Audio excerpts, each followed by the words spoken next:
Welcome everybody to the playground.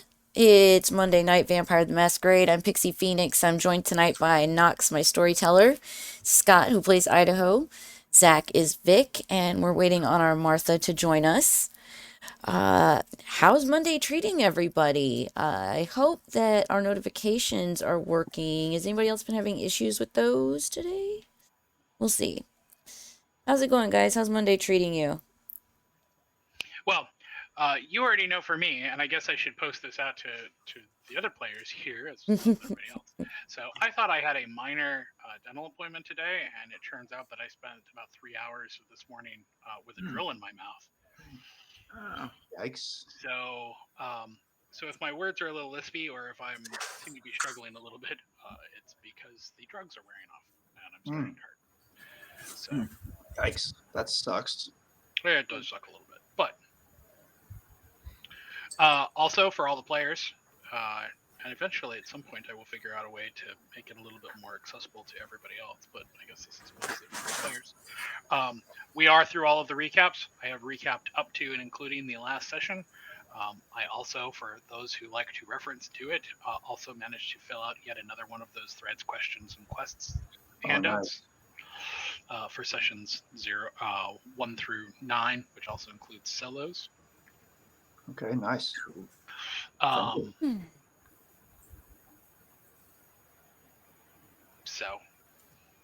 So I'm catching up on my backlog of shit that I need to do to make this game easier for everybody to play. So that's been my day. Now it's getting cold back here. The bedroom sucks. It's always either a million degrees or icy temperature. Like, always. It can't make up its mind.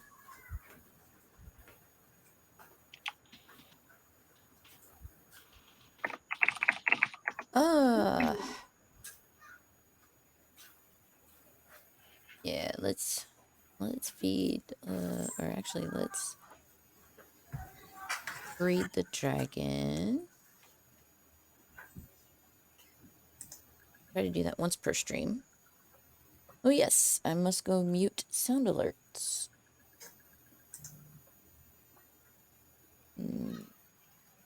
Paused. There we go.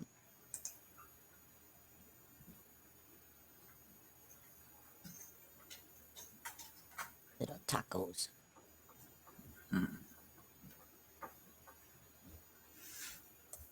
I'd eat tacos tonight if I had them. You would eat tacos every day if you had them. I've said that before. I can't eat tacos every day.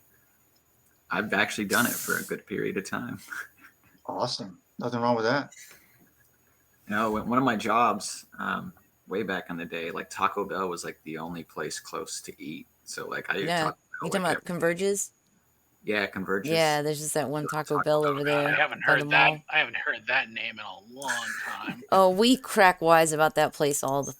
Oh man.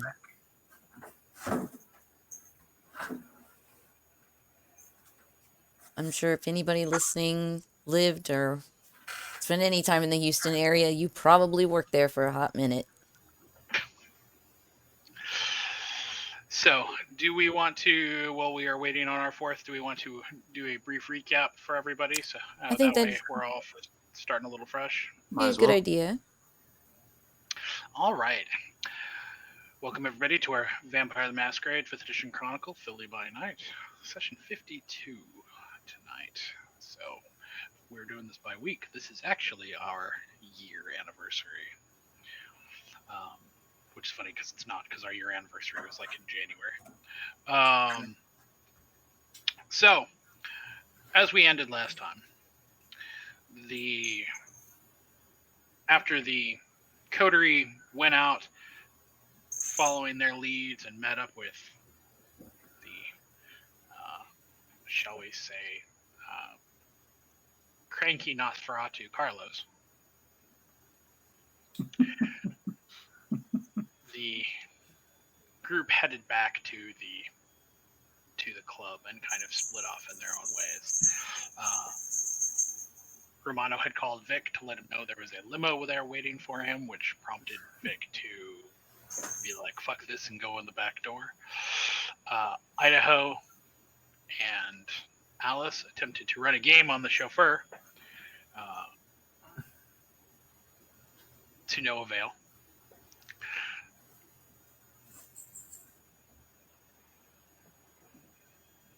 The Idaho headed off to the wreckers, or excuse me, to Moira to go tell her about the wreckers, excuse me, and talk to her about getting some more dogs. And on his way out of her office, decided to stop by his apartment to find that the same message of "help me" was scrawled across the wall in giant letters.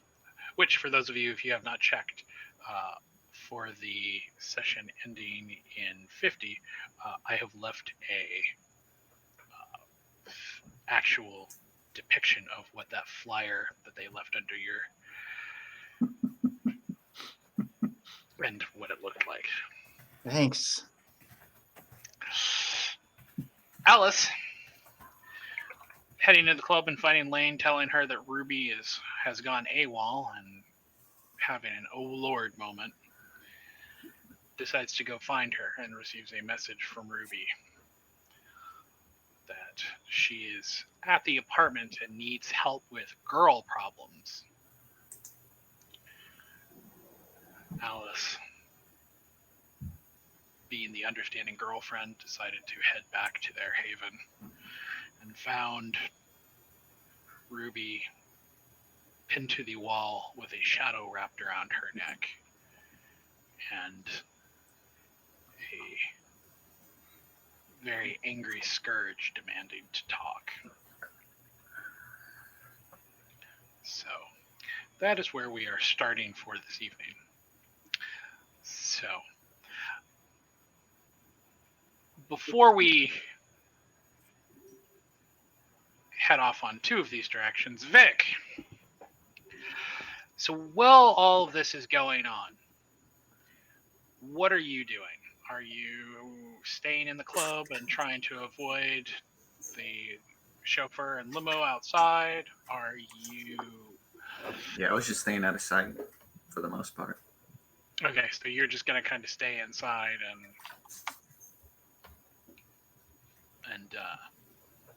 take care of things inside the club. Idaho, you are standing in your haven with all of the artwork that Kai has done and an entire wall of it being defaced, basically, with this. Yeah, I'm super curious what this stuff is. I feel myself kind of going into Ghostbuster mode. Like I'm curious, what is this shit? Ectoplasm.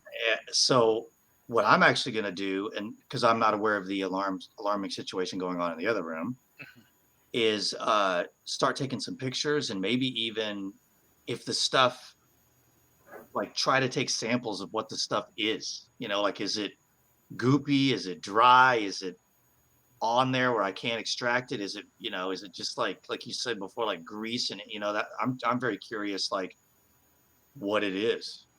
And so I'm going to make examples of it. So it is from what it feels like as you're trying to scrape it off. I'll give you a couple of things. It feels like and has the same approximation as being like motor oil or real heavy industrial grease. So gross. And kindred vitae. It's, you can smell it underneath of like the other stuff. Damn, so weird. Well, I wanted to take pictures of it first, and then I would have started taking, you know, grab a Tupperware or a baggie or I don't know what, and try to scrape off some samples of it because I plan to try to enlist the help of the Tremere if they have any clues what this might be or just something. I mean, this is so weird. Okay, so couple questions. One, did you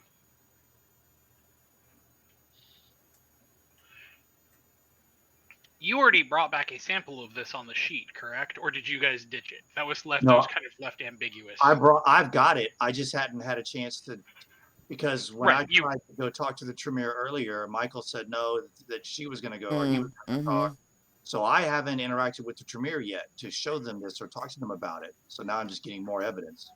But I have the note.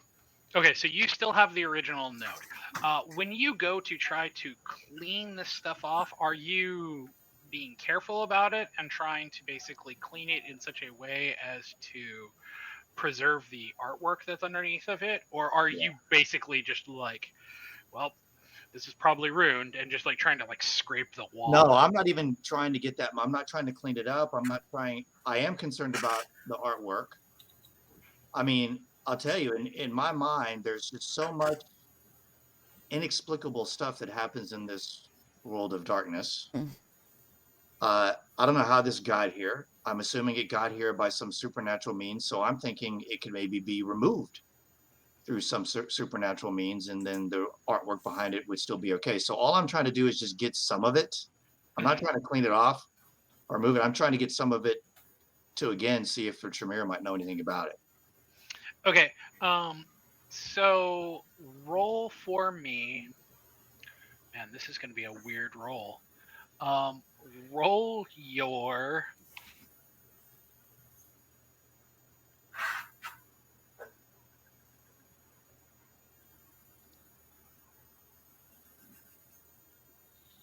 Charisma.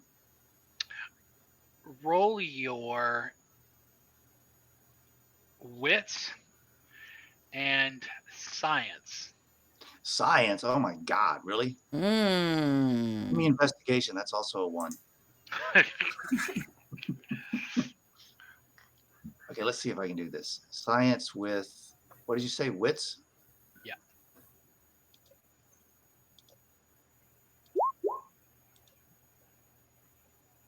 Okay, so you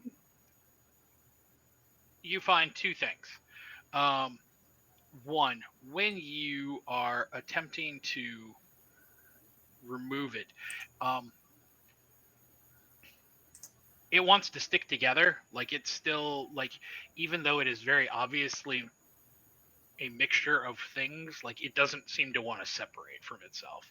So, like, attempting to clean off some of the oil, if there's any blood attached to it, means you're also trying to have to clean off the kindred vitae.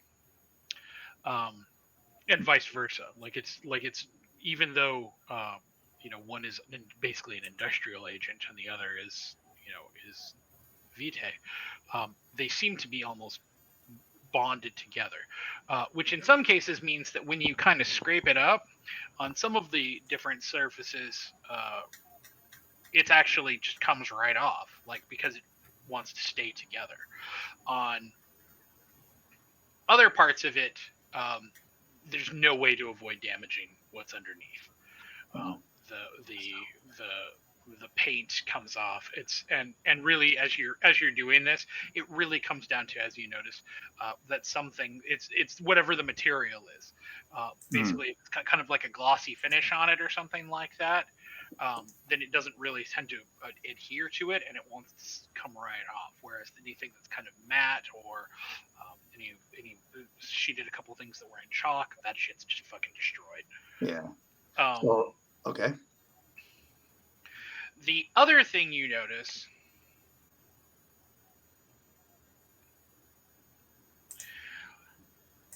is that once it's on your hands, any of it that gets onto your skin, it is like it takes effort to come off. Like, you're having to like abrade your skin to get it off. Wow. Where you are to the point where you start having to actively avoid, like, you're starting to like use, like, trying to put things between you and it after a couple instances of encountering it, because like a knife or a spatula or something. yeah, because if it touches you, then you're basically gonna have to use that knife or spatula on yourself in order to get it off your hands. Right. Venom. Weird. Turn into venom. I mean, I'm almost imagining like trying to just peeled a little bit off, and yet the whole entire letter wants to come with it. It's like,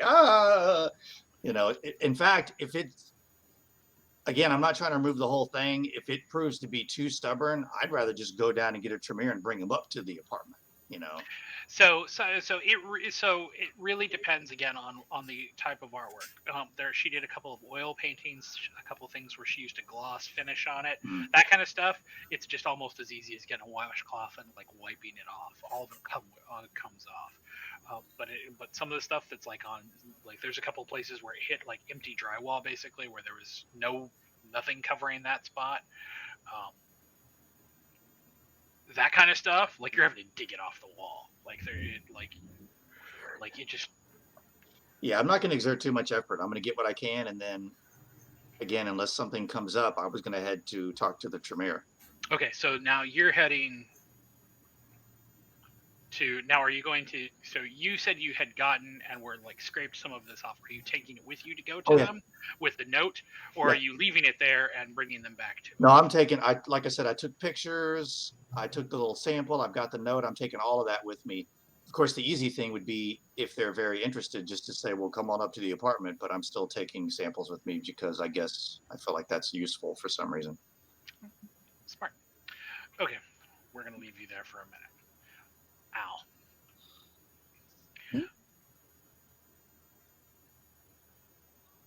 You notice two things when you walk in and encounter the scene. One, the previous times that you've encountered Mariah, though not often, but the previous times that you've encountered her, she usually manages to stick that kind of punk aesthetic very cleanly. Like even though she's doing the Joan Jett look and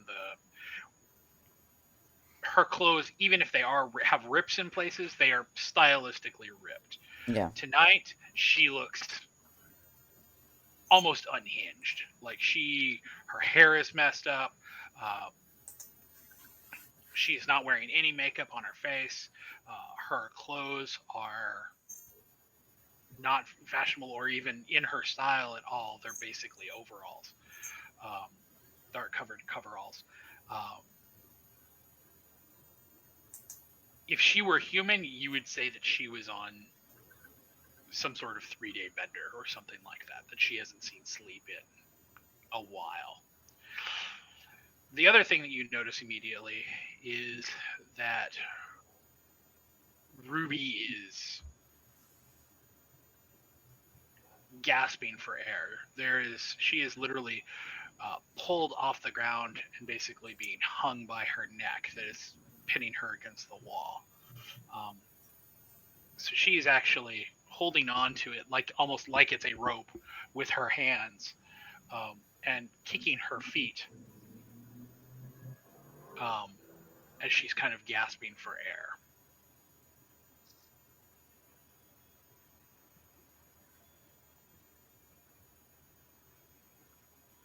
Have I managed to kind of walk in quietly, or have I been noticed right away?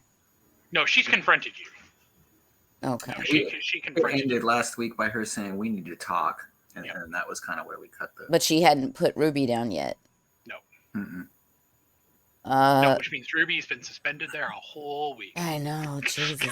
Yeah, I pull my pistol out of the back of my pants and say, we can talk if you put her down. Otherwise, there's a bullet in your fucking skull. The shadow around Ruby's neck constricts. And Mariah says, how long did you know? How long have you known? I know lots of things. What the fuck? Be clear. What do you want? She goes, the people who did what they did to us, who locked us in that hole and shoved me under a fucking nightlight.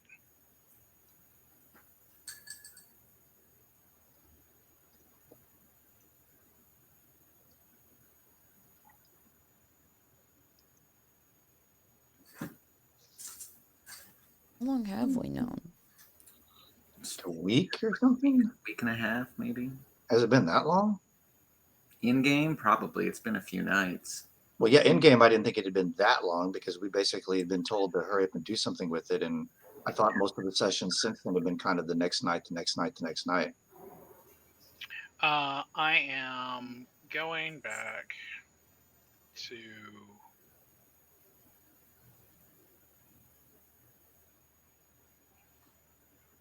That's gonna kind of hinge my answer. Just tell her you don't know. Ask Knox. session. So it's actually been 10 sessions. You guys turned over got the information from Abraham and introduced Abraham and Mika in session 42. And yes, since then, so the next night after that was the next night. 43 was a continuation of, or 44 was a continuation of 43. 45 was a continuation of 44. That was the entire incident at the. So 46. So we're what, 3 nights out? 2, 3, yeah.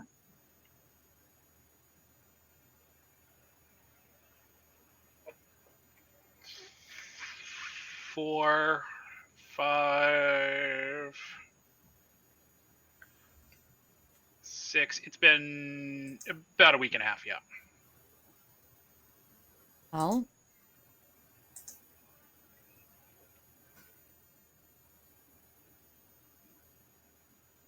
and tell her seriously, if you want to talk about this, you'll put her down. But for only having known, oh, I don't know, a fucking week, and it's not exactly my job to report to you.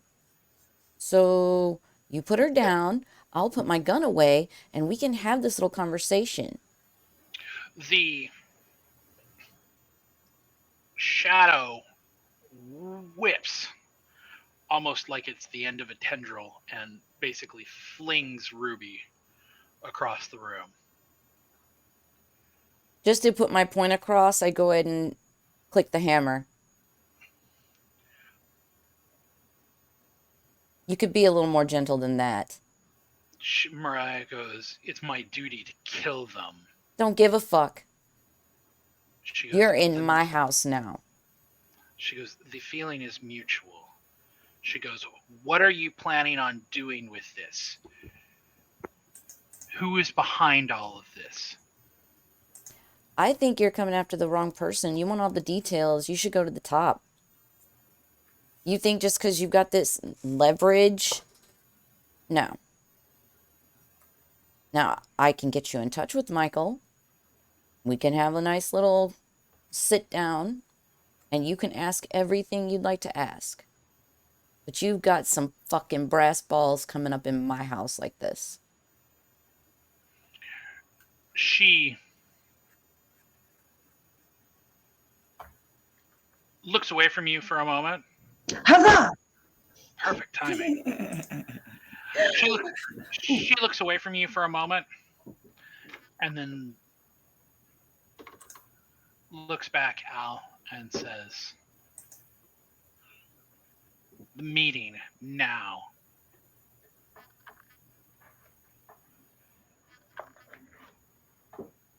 At that point, I walk over and sit down. I demand piggies! Sit down right beside Ruby. And for just a split moment, just act like Mariah does not fucking exist. I check on her. I'm guessing she's okay, just freaked out. She is extremely freaked out. Even though she does not probably know it, I'm looking for a friend. So, something that most kindred have experimented with to some extent is the fact that they no longer actually need to do many of their bodily functions, including breathing. That's mostly a habit that the younger kindred still tend to indulge because it's comfortable. It's a muscle reflex. Right. Where the older kindred almost entirely, basically, only do it for show. So the fact that she was just choked is, she feels like Upsetting. she's in more danger. She feels like she was in more danger than she probably actually Right. was. But the point is to calm her down and Mhm. to stick it to Mariah that, other things come first before her fucking demands. And she is absolutely panicked. She is looking at Mariah the way that you've seen in so many horror movies when Yeah. somebody finally gets an eyeful of the monster. This is the closest that she's ever come to actually being face to face with the scourge. Yeah. So I'm just trying to see if I have anything that would calm her down.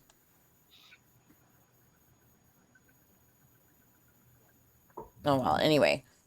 As long as she's beside me and everything's, cool, I would probably go ahead and text.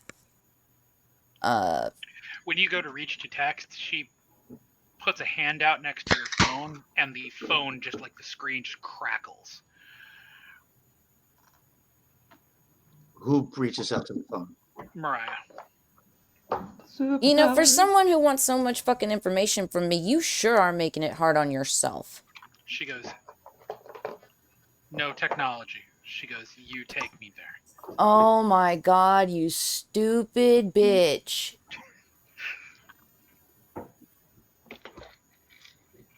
You're fucked up when you don't make sense to a Malkavian. You fucked up in life, right? I mean, does she even have shoes on? Is Vic gonna let her in? Right? I'm in the office hiding from the limo, remember? I'm not out there. Like, I give What a you shit. freaking night. What a freaking night. Limo or Scourge? Take your pick, Vic. I'll take Scourge. No, Nah, any day of the day. limo. Bring the Scourge over here. Let's deal with it. That I know how to deal with. Fists. Bang, bang, smash, smash. Then I'm going to insist that if she's coming with me, Ruby is staying here. You have no power over her under my roof. Ruby is basically kind of crab walking away backwards from Mariah, Mm-hmm. and Mariah seems to have completely forgotten about her. Like Fine. That's like the look on her face, like she could care less. That's fine. I'll I'll walk her to the club with the intention of who's working the door right now? If Vic isn't there, I'm guessing Romano's over there. And Harvey. It would be Romano and Harvey, Okay. Yeah. who is another thin blood. There is the back door. You could go through the back door. That's always more fun, right? Bingo. Bingo. Yeah, Really? You have the grease. Seriously though, side note, we do have to put up like bingo cards on our on your page, and so people can like print them out and play along with us. I think this has to happen at this point. This joke has gone too far. Not to go further. I could see some t-shirts.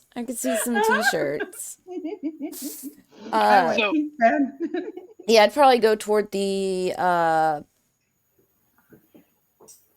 back, but before opening a door to her, I would make sure she understands that this is not her domain. This is not your place to use your weapons and do as you fucking see fit. And if you do think you're gonna get away with that, it'll be the last decision you ever make. You're in the wrong place to fuck around. She smiles thinly and she goes, making threats you can't back up is a poor Shut the choice in fuck this up. life. Just come on.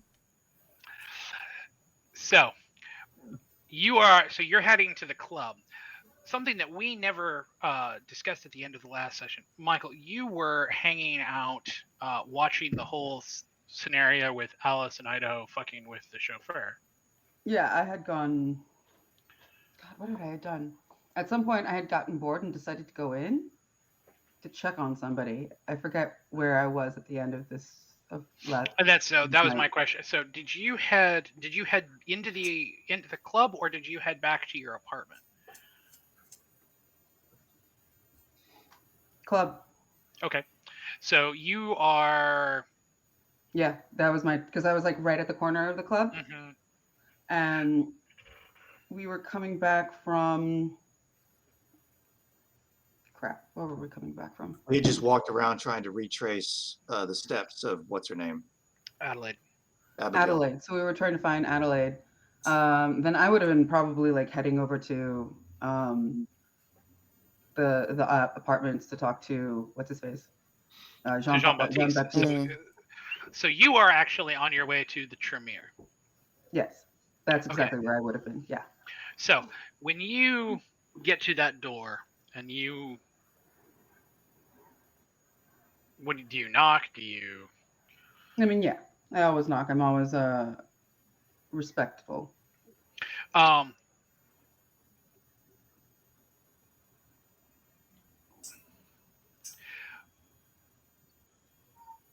door opens and it is Samuel and Eugene.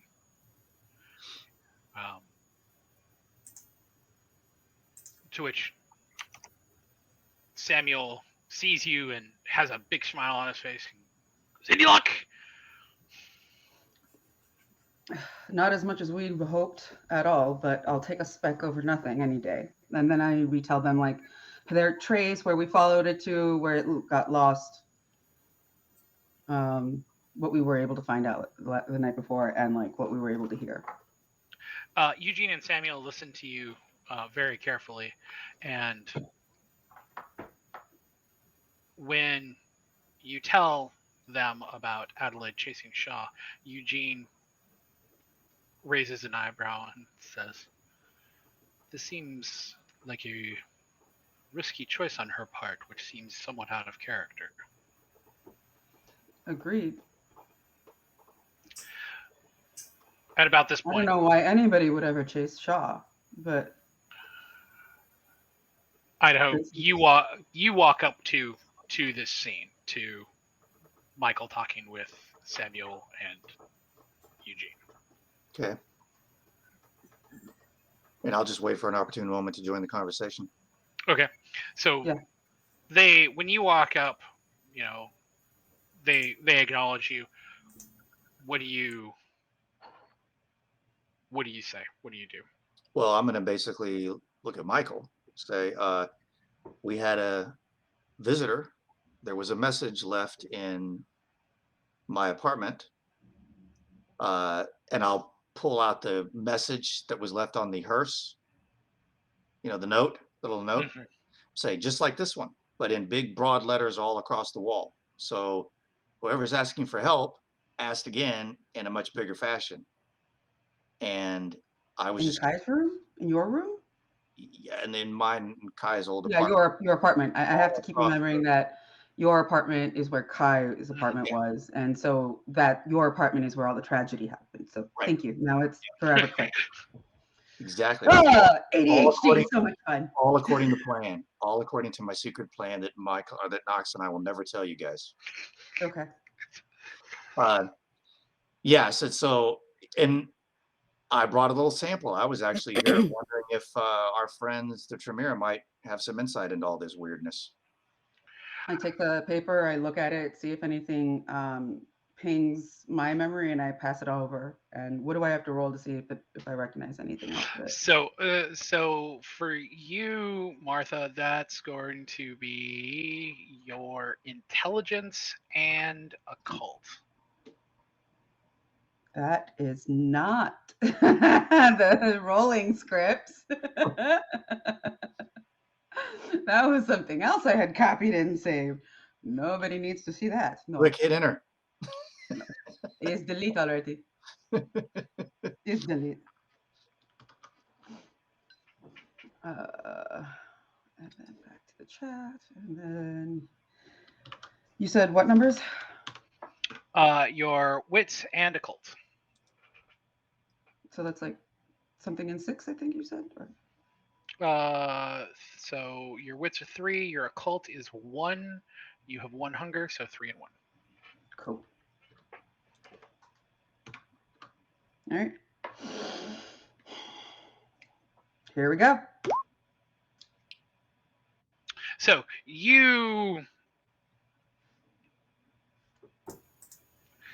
when you look at this, you have never seen this before in real life. However, you have heard of certain kindred who have learned to basically um, mix mediums, as it were, mixing kindred vitae with other things to produce all sorts of anything from writing ink to that lasts and can hide hidden images or hidden messages to mixing it with clay to bring it to life. It is typically the uh, fallen under 2 categories, either thaumaturgy, blood sorcery, or flesh crafting.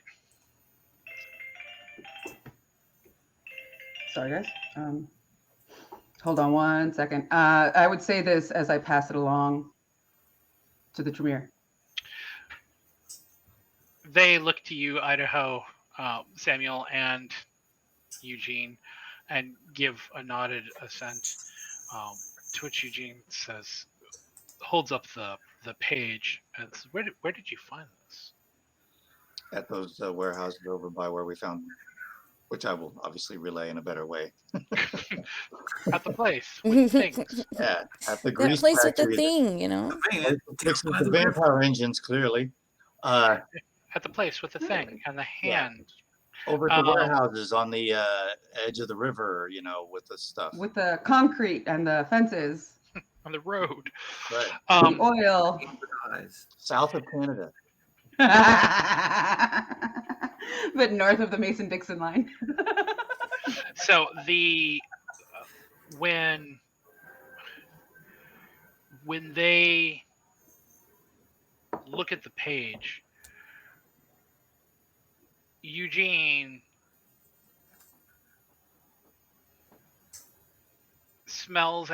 Eugene kind of smells it and then starts to reach his finger down to swipe it, but before he can do that, Samuel snatches it out of his hand and holds it up to his face, smelling deeply, and then turns back to Eugene and says, "There are multiple bloods here." He goes, "I think one of them is hers." Adelaide? Oh. Do you think it's Adelaide's blood in there? Samuel says, "I can't be sure just off my nose, but it smells like it could be." Eugene gives him a skeptical look, says, "We will run tests." He turns back to you, Idaho, and goes, "If you needed to, could you take us to this place?" Oh yeah, and I'll hold up my little baggie or Tupperware or whatever. I said, this is the fresh stuff that was in my apartment, which is right upstairs or downstairs, wherever we are. I don't remember. Right downstairs, where there's a bunch more. But yeah, I could take you back to those warehouses easy. Samuel. So I offered that sample to them as well. They take it.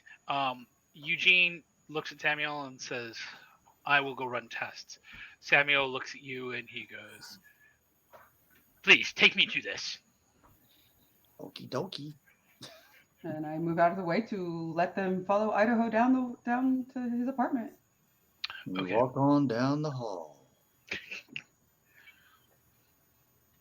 Okay. So he's throwing a temper tantrum. when you see Idaho, so you're escorting Samuel down to your apartment. Oh, I thought he said he wanted to go to the warehouse, but yeah, whatever. I'll go show him the apartment first so he can get a closer look at the more recent activity. Yeah, Okay, that's what he wants. so you're taking him down to the apartment. Michael, what are you doing? I was thinking, I would probably ask Eugene how long the test will take. Eugene shrugs. He goes, "It would tell you not long, but it is late, and we do not have enough time this evening." So tomorrow. He says, "Yes, I will you'll leave have you to to wait." it then. And good luck. And I follow Idaho and Samuel downstairs. Okay, so Alice, you walk through the back door with Mariah. Where do you take her?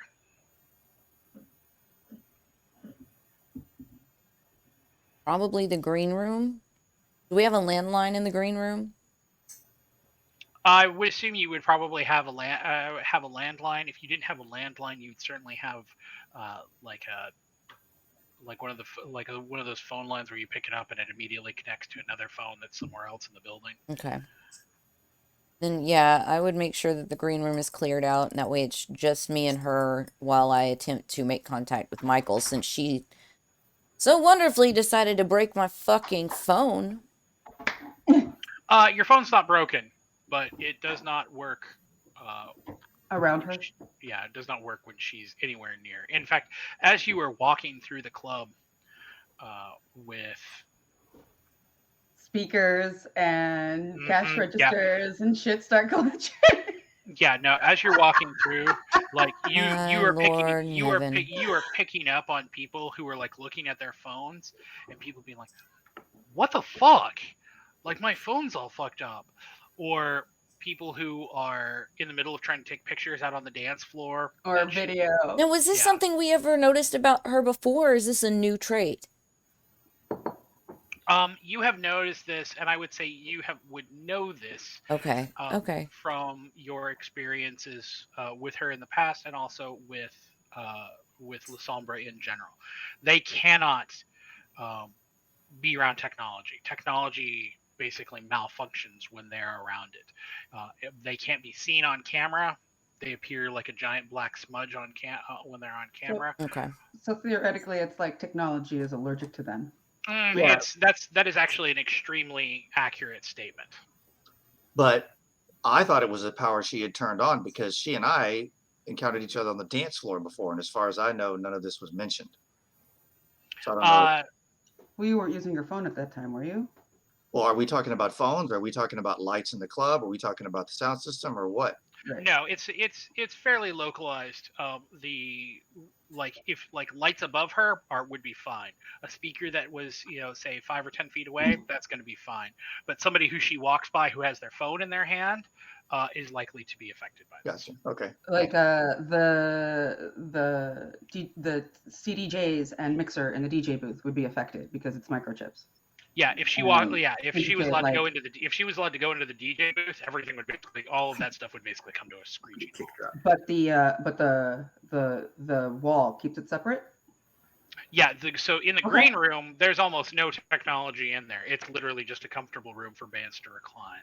So, but her effect is limited to solid material, like or walls or stone or her wood. body.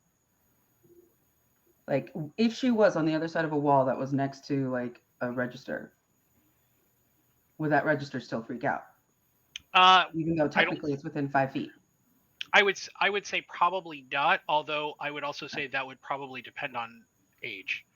The older, the more powerful. The stronger the effect it would be. Right. And worth mentioning, this is their clan's bane. It's the inability to actually interact with technology makes sense. Is a huge problem for them in modern nights. Yeah, I'd probably just make sure the green room is clear. Can't pay cash everywhere. And they would have been grab the phone and stand across the room since apparently phones are, and immediately get in touch with Michael. If he doesn't answer, I'm just redialing back to back to back since I don't have my cell phone. So I when you mean, pick I up the have it, but we, right, using that versus the She's- Cell landline. phones I'm just trying to versus make my rotary is point to completely her different. that she's a bitch. She can't help it. She Yeah, can't but help it.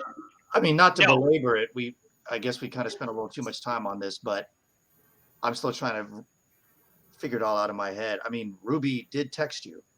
So at some point when this was going on, Ruby was able to use her phone and say she had Go problems. I don't think it was Ruby. I think it was, well, no, couldn't have been, it would have had to have been Ruby. couldn't have been her. It would have had to have been, yeah. So anyway, so it's kind of a proximity thing is what I'm gathering. Mhm. Yeah, so I'm thinking like if you're like 5 to 10 feet away from her, you could use your cell phone. Yeah, so if you are basically go to the other side of the room, you could easily use your phone. Okay. Except for the fact that as soon as you try, she immediately advances on you and puts her hand up. What Do the you hell? want Look at Michael or Go. not? I'm not telepathic here, okay? She goes, I don't trust your little gadgets. I don't give a fuck. You want it all your way, but you're not willing to make concessions on how you're going to get it. Now you can sit down over there and shut the fuck up, or you can leave and stay the fuck off our turf. What would you like done? She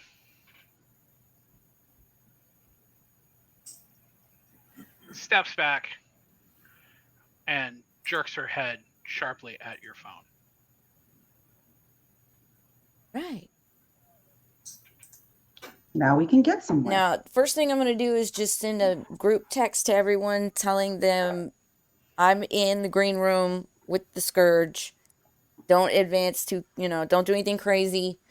But yeah, that's where I am and what I'm doing. And then once that text is shot out, I'm dialing Michael. Like I want Michael to hear in my voice what the hell is going on. Upon seeing you calling, I answer. And I guess I would be standing next to Idaho and Samuel in their apartment. In Idaho's apartment. So you'd probably be on your way, I would assume, as you would Okay. all be walking. So Yeah, all three of us would be on our way, I guess. So what do you say, Alice? How do you convey these circumstances? I'm not sure if you had a chance to check the text I just sent, but It we goes have- off as I'm listening to your voice. right. We have company in the green room. She has already been round to my apartment to assault my girlfriend. So she's already had a gun pointed at her head tonight. Do I is she? need to explain anymore? Let me guess. Really needs a dentist. Like she has that like crazy. Oh, yeah, toothy, yeah. creepy smile. Oh, yeah. Sure. Scourge. Scourge has that? Oh, am I mixing up characters? I'm mixing up characters. That's Joan Jett. Joan Jett Jet is Scourge. Scourge. Oh God. I do know that was that I know what you're talking about. That was a Creepy feature of smile is someone, usually but the, yeah. I thought the Nos were the ones with that. Anyway, whatever. But yeah. Okay, whatever. I get the registration. And I'm gonna say Joan Jett. Oh yeah. Of course, Is it? Are you? In I danger? wouldn't call her that now by the looks of her. Looks like Are she's you been in through a danger? fucking ringer. What does she want? I'm not even sure at this point. She keeps demanding to know how much we knew and how long we knew about SI and all this other business. And I told her it wasn't my place to fucking tell her everything and educate her ass. That if she had questions, she could talk to you. But she demands to come after me. I'm on my way. I'll be right there. Yeah. All right. See you And soon. I hang up, With the text. and I'm like, Al found the Scourge in her room. She's gotten her to the green room. Apparently, she is not here as an aggressor, but something's going on. I look Samuel, at Fucking aggressive to me. yeah. Samuel immediately at that kind of raises his eyebrow and is like, "The Scourge here? You're as surprised as I am, but there aren't bodies piled up, and that she's shown her face and is apparently asking for an audience. At this point, my curiosity has gotten the best of me. Samuel kind of stops short and looks at you two and goes,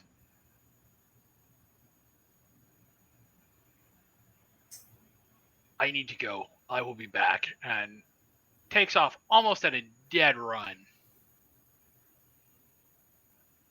Like back to the apartment or in a different direction? Do we see a direction where he goes?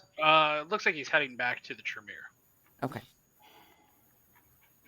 Interesting. I was going to ask if he'd join us in the meeting, but I guess let's I go. was too, but that answered my question.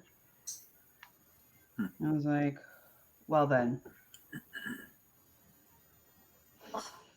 All hands on deck, right? Is the club still open? What time is it?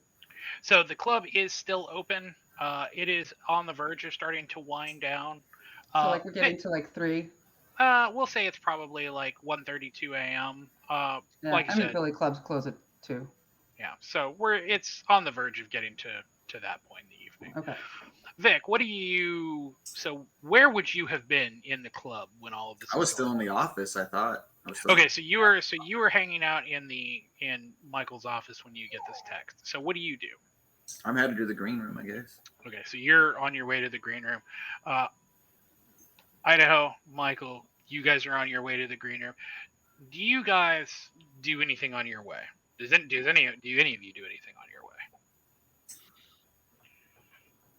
I'm trying. Hold on. Yes.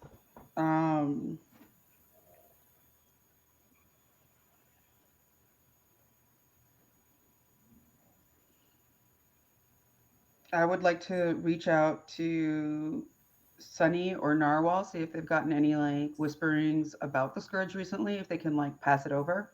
No pieces. Nawal is still. Oh yeah, still pieces. Is still in torpor. I forget that we're still on the same 2 nights. Rick is here in the club though. We actually just had that discussion. I mean, I can call Sunny while we're on our way back to the club. Yeah, I'm gonna ask you to call Sunny. So you call Sunny. I'm gonna make sure that I'm armed. So you're going to stop off on your way before you get to the green room to where are you headed? Oh no, we're going to the green room, but I don't think I would just probably I have a small thing that I would be checking to make sure I have. I feel like I've carried something. A gigantic flashlight, maybe? I mean, that's what would be helpful against her. Or a steak. It's a BFG.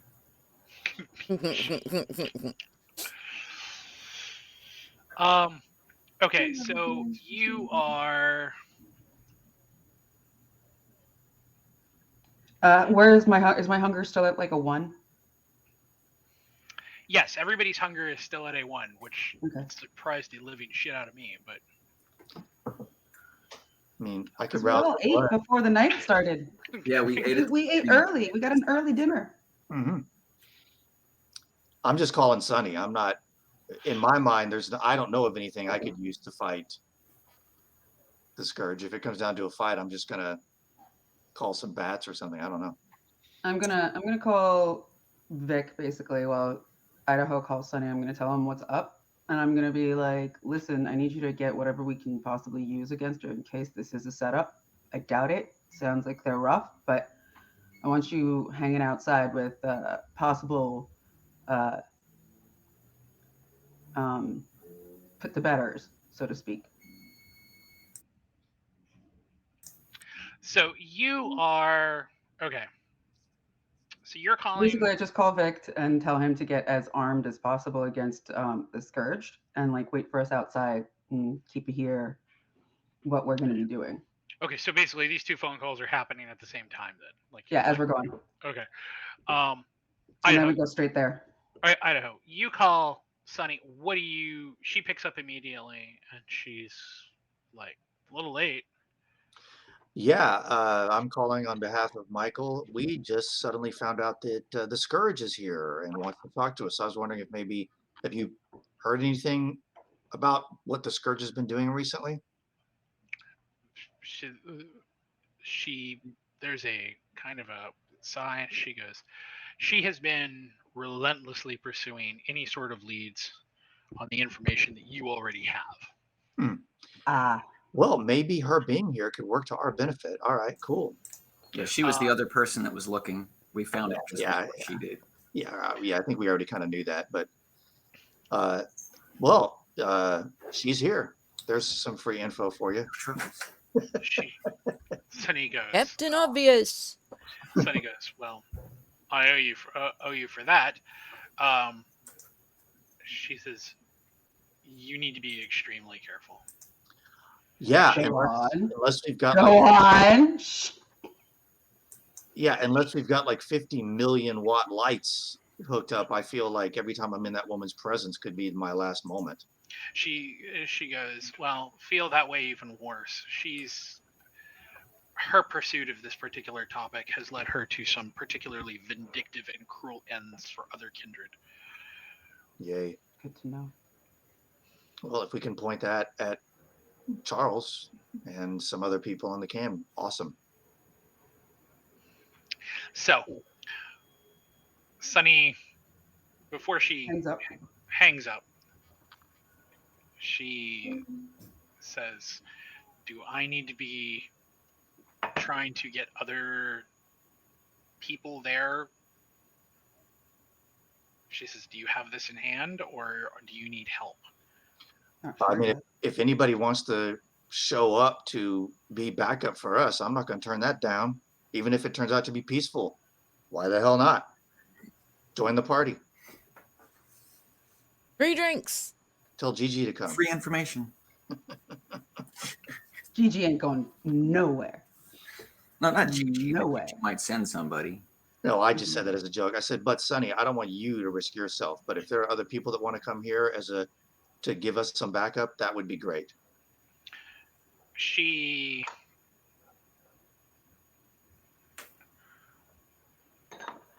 drums her fingers and she goes, let me make some calls. All right. So she hangs up. You and Michael are headed to the green room. Vic, what have you armed yourself for this, or are you just headed straight there? Like, what are you doing? I mean, if I had, I don't want to go back outside because that would mean crossing paths with the limo if it's still out there waiting. So if anything, when Michael called me, I would just tell him, I just bring my shotgun. Just grab my shotgun from the apartment. I'll be waiting outside the green room. Doesn't the club have some armaments in there that he could collect? Not my stubby. We didn't restock anything in like the office. Oh well, yeah. Never mind. Never addressed it. So I can run and go get Stubby. Yeah, that's fine. Someone doesn't mind grabbing Stubby for me. I was going to say the issue here is if you do that, you're running backwards now because you're already on your way. You're already in the club. Go ahead. I can go get Stubby and just hand it over to Vic when I get back. Okay, so you are going to basically run back. I'll send Brutus to fetch it. Brings back a small stuffed rabbit with the name Stubby on the front. Awesome. Let's go for Stubby number 2. Yeah, no, so yeah, I'll just run back as quickly as possible. Okay, so you're running back. Yeah, because as we're heading down, you can like just stop midway and turn around. Yeah. Like if we're having these conversations as we're going. So you're running back, Vic. You're on your way. Michael, you're on your way. So we're gonna say that you two converge basically outside of the green room. So what are you? You've got steps before you open the door. What do you say? I'm going to say, stay out here. I call Vic really quickly. I'm like, here. And I'm like, make sure you're listening in. I'm going to leave this right on the other side of the door. But if you hear anything sketchy, I want backup. Idaho should be here to like help you with backup. Okay. No pressure, Idaho. Well, bringing the weapons is good. Hey, I helped This- Rick rip that because- guy's head off when we escaped from the naval base. That's true. And then I'm probably gonna take like a minute to like collect myself, like look as nonchalant as possible. So, Michael, when you enter the green room, the scene in front of you is basically Alice on one side of the room, on the what's basically kind of a makeshift intercom, standing near it with her phone, and Mariah standing kind of in the middle of the room between the two of you. Mariah looks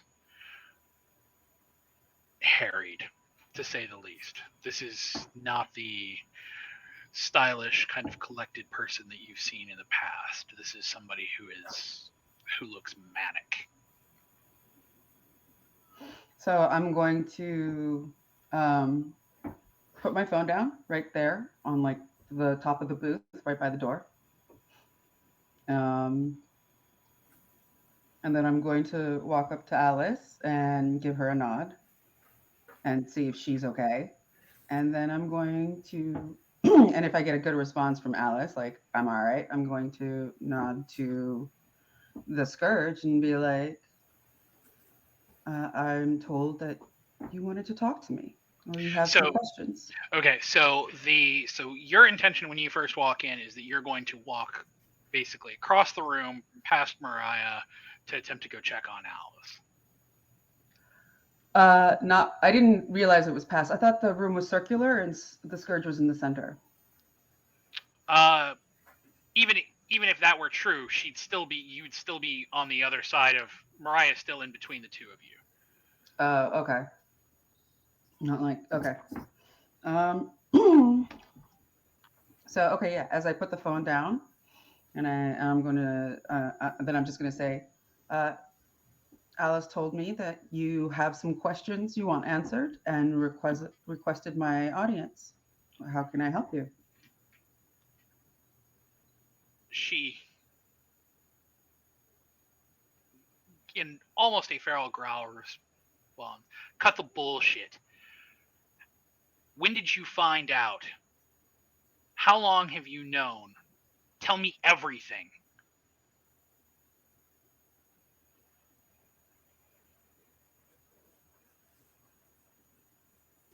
Well, first, find out what.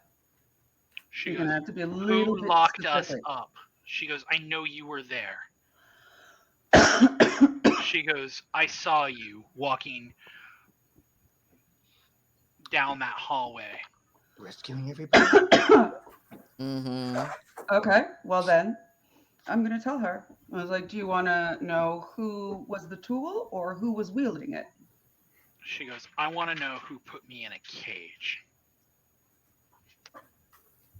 You're not going to like it. And I will only tell you this if you promise not to take it out on us. If anything happens here, anybody gets hurt, you're not going to make it far.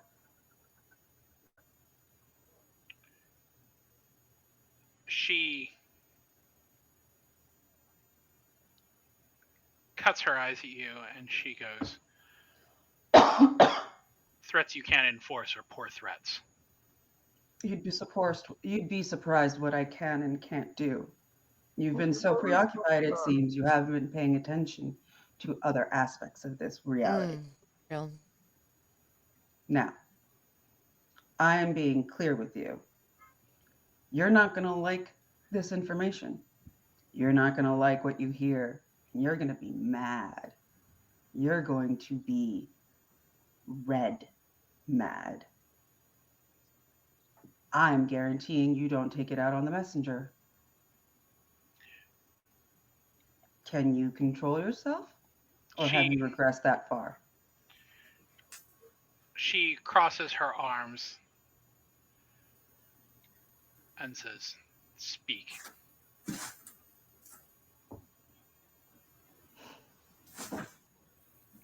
The tool was the Second Inquisition. Those who wielded it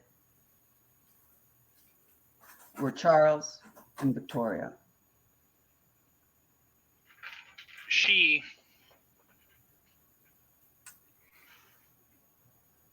When you say Charles, she snorts. When you say Victoria,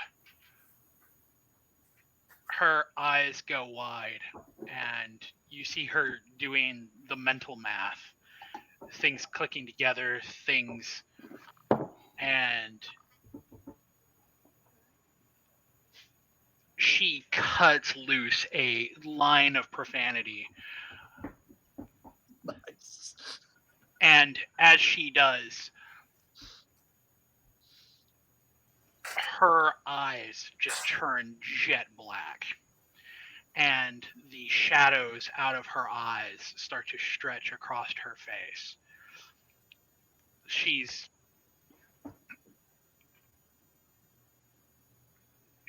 continues to just profanity and swearing, and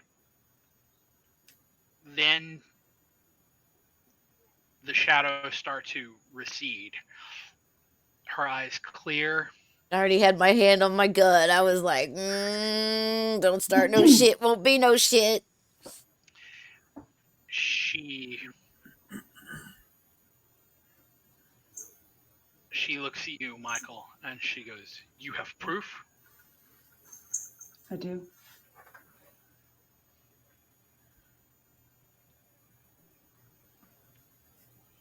She looks at the ground. She looks at you. She goes, "We'll have this fucker's head on a pike."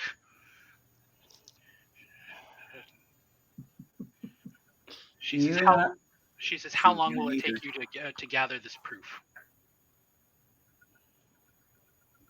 To gather it? I have it, don't I? Yeah, we already have. For you? She goes, "No." She says, "Night after next, I am calling Elysium." Nice. Ooh, it's been a hot minute since we did one of them. See, we were hoping to do that. Our plan was just to make it go public. She goes, "Oh, it will be very public." She goes, "I fully plan on making his execution as public as possible. And that bitch."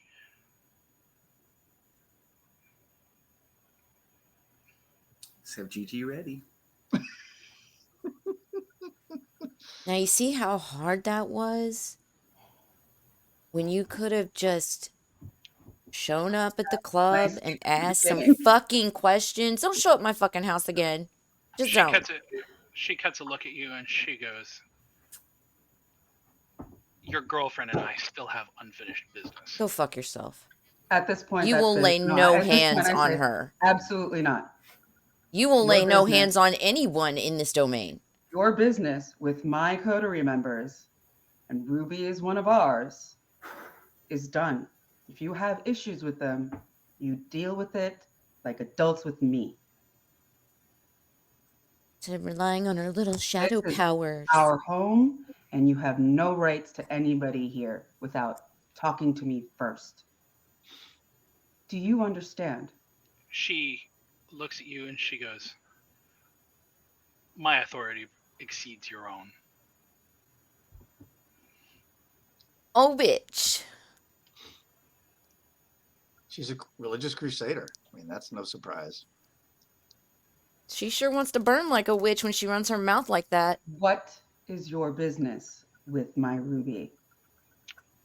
She says, "Thin Blood's an abomination in the eyes of Cain." Well, bitch, you live in America and we Hold have up. religious freedom here, which means freedom of religion. And if I see She's you, so devout. if I see you evangelizing in any verbal or physical way in my baronet, you will be sorely regretting underestimating us. Can I fuck with her? Did you hear me? She again repeats the line, says, I don't care what you say. Did you hear me? she goes, the words of ants mean little to gods. I see you've What's never my- been to the jungle. Fuck. What is my? I have that power against the Oh, you're talking. devotees of Cain. So what you are asking about is your beliefs. Mm-hmm. So, as a member of the Bahari, you have the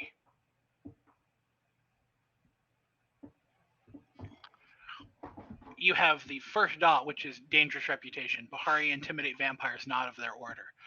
Vampire believers in the Cainite mythos feel uncomfortable in your presence. Once per story, you may add 2 dice to intimidation pools and tests against Cain worshippers, assuming they know your allegiance. Well, then I will turn around and say, unfortunately, darling, we have more of a feminine energy in our land. I just step up in her face. I'm Bahari, bitch. It be plain. So you are going to attempt to intimidate her. In so much as putting my foot down that she needs to just stay the fuck away from it. Especially me and Ruby, but yeah, I don't want to like intimidate her into an action just so that she understands don't fuck with me. That there Okay. is capabilities here against her. Yes. Like we aren't so helpless. We aren't just ants. Mm-hmm. And that's why I said you've never been to the jungle. Because if anybody's come across a fucking swarm of black jungle ants that just literally go through and break down all organic matter, I will tell you, gods ain't got shit against them. So, Bye. Alice, you need to, if you want to make a roll, you need to roll your manipulation. Yes. And you actually don't have any intimidation. Can I give her some? No. Well, she gets the bonus 2 dice, about- right? She does get the bonus 2 die from it. So it's Let me see. It'd probably be acting or something. Streetwise? Rouse the blood. Rouse the blood. it specifically says intimidation. Okay. Rouse the Okay. blood. Yeah, We took Rouse the blood. I'll rouse. Okay, so Seems you're like it's going time to to put some- rouse to increase your manipulation for the night. Okay. Or So intimidation, you're- right? Either one. Can you So- rouse something you have nothing in? No. Oh. No, you can't rouse for skills. Oh, okay. Okay, so you have four dice in manipulation. You get the additional. You have 0 dice in intimidation, but you get the additional 2 from your. So you're looking at 4, 6, 5, and 1 is your roll. Okay. I was gonna try to like. Stupid roll script.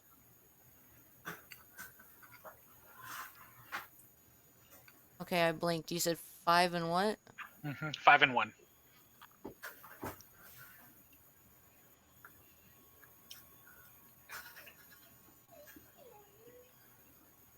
Mm.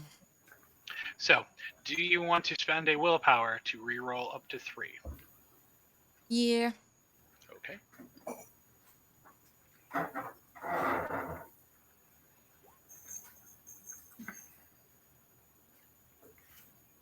Sound like Okay.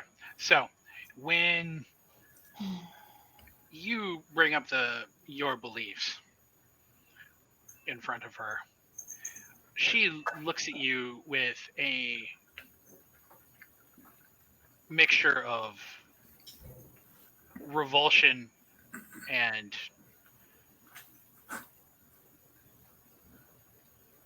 something between, on the emotional spectrum, between fear and hate. She looks you in the eye and she says, "Then it appears that you and I now have business." She turns to you, Michael, and she goes, "You have 2 nights." She goes, I will be expecting you at Elysium. She goes, I will make sure that you have a clear path in and that you are unbothered. She goes, do not make me come and retrieve you. What about on the I way don't believe that will be necessary in the least. Ever We missed are one before? actually looking forward to this one. Mm-hmm. She spins on her heels rather unceremoniously and exits the green room.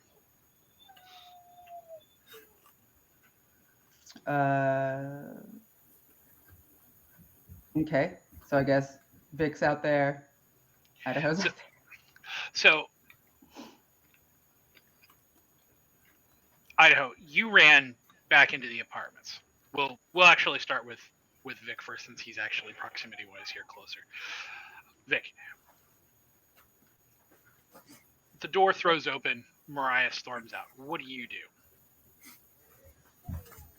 I guess I'll let her go. I'm not trying to stop her or stand in the way or cause any more Yeah, trouble. he was privy to everything that happened in there. Yeah. Okay, so she storms out. Vic, you let her go. Idaho, when you were running back into the apartment,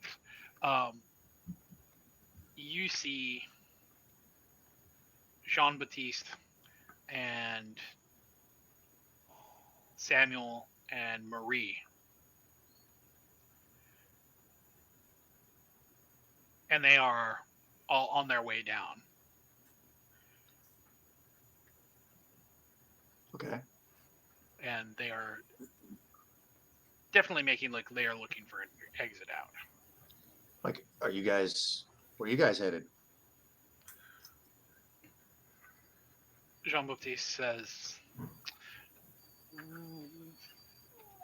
we will return in a few days.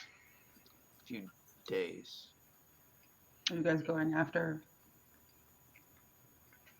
Okay. She, But- Are you guys Samuel, leaving because Mariah showed up? Samuel goes, we have our reasons, but we cannot be involved in matters involving the Camarilla or the higher ups there. Really? Because I mean, Marie. one of our biggest things that we're trying to do here as the Anarchs is reduce the Camarilla power and presence.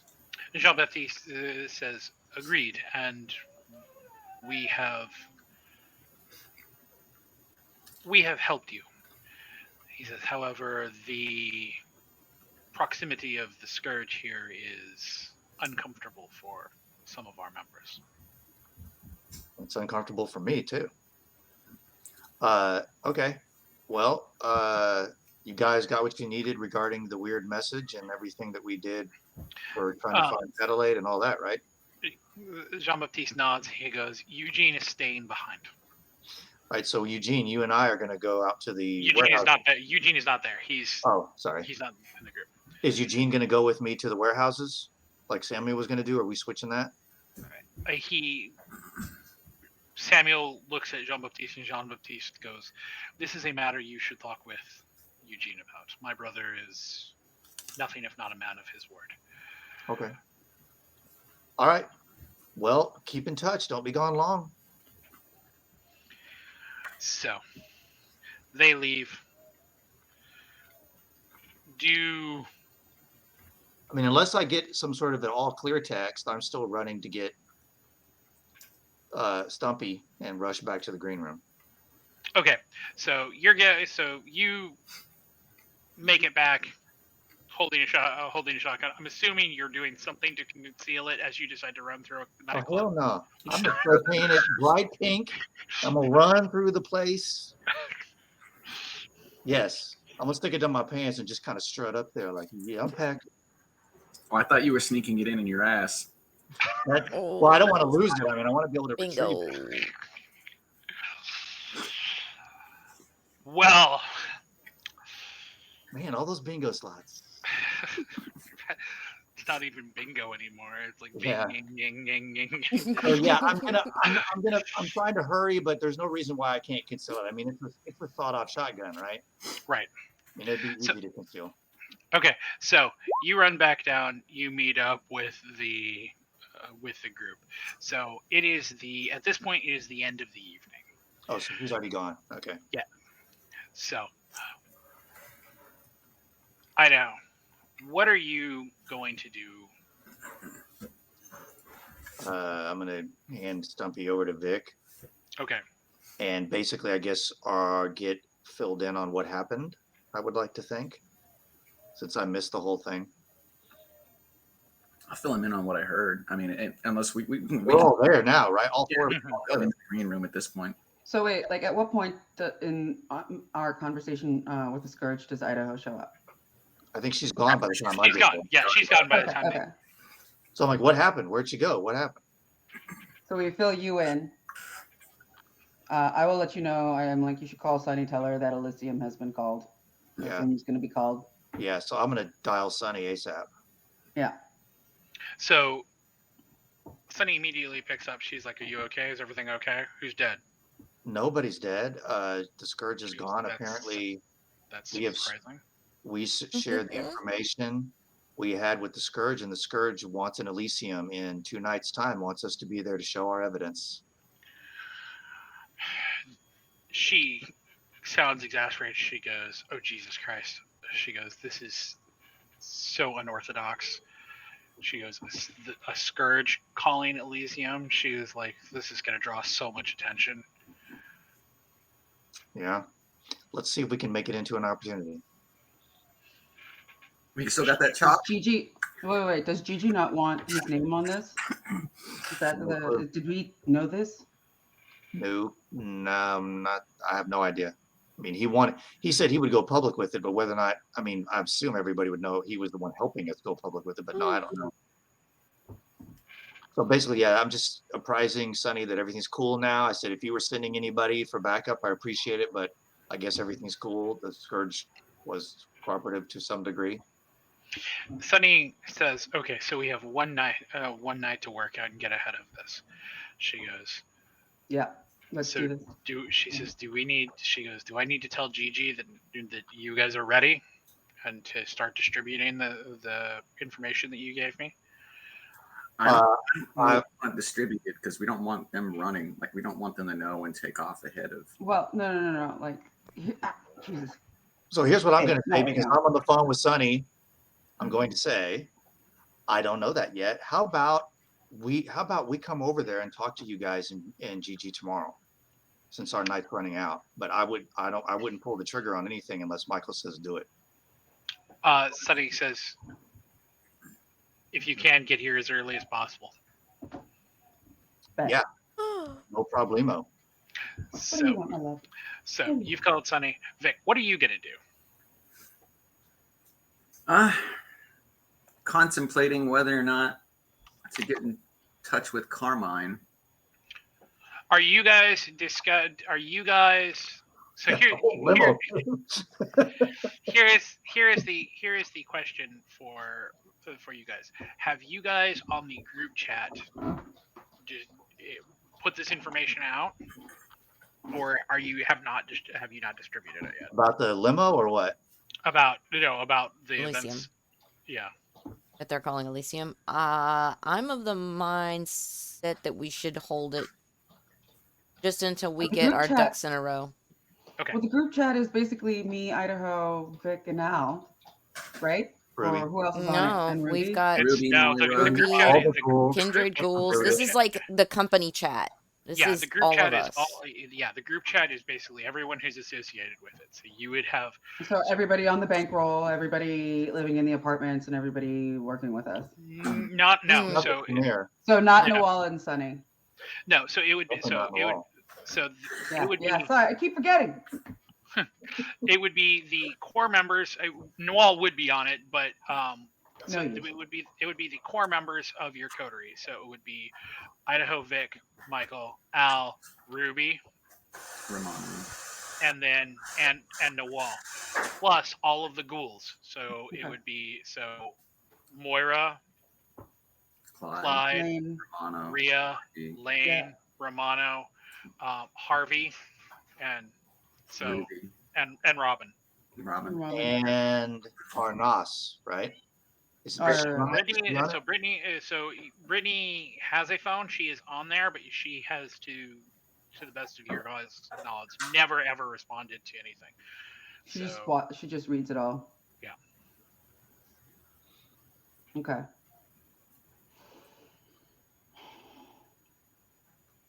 Not just yet. I think we need to figure out right now before we share everything what our next steps are. Okay. Well, So there might still be a limo outside waiting for me with the Hecate, so I might be able to go pull some strings over there. So I Vic, don't think what are you going to do? I guess I'll text Romano and see if the limo is still outside.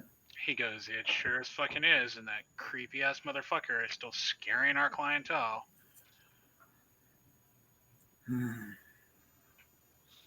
Now at this point, I don't know if I've shared it or not. Or did I did I manage to share what I found out was my little peek in the front seat before all this shit went south? No, I don't think you've shared anything about. No, you I didn't. thought I did though, because I could have. Okay, whatever. I'm going to share it now and say, I think this it's is what I because you did. and I were both there together and we were talking about it. Yeah, but I could have sworn I talked to them, and I think Martha even said, "Does this remind me of anybody?" When I started describing the smell, I could have swore we had that conversation. No, you asked me as a storyteller if the smell reminded you of anything. Okay. Because that was the point when I told you that you did recognize some of the smell, but there was also a very sweet smell in there that you Yeah. kind of Okay. Well, smell. for whatever it's worth, I'm going to basically share that with Vic. Oh yeah, I managed to put my head in the front seat of the car without creepy noticing, and this is what I encountered. I don't know. What do you think, Michael? Do I need to roll to like understand what this is? No, I mean regarding the smell, you're pretty sure that you know that it's members of the Hecata are in the limo, but the sweet smell is beyond your knowledge. Hang on, I know we talked because Michael called Carmine to try to ask Carmine. Oh, right, and then nobody picked up. And nobody picked up, and Michael left a message and said, "Call me when you." So I did share this information with them already. Yeah. So I'm gonna call Carmine again. Nobody answers.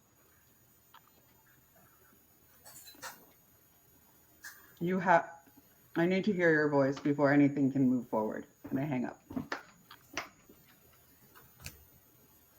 I leave that voicemail. So Vic, what are you gonna do?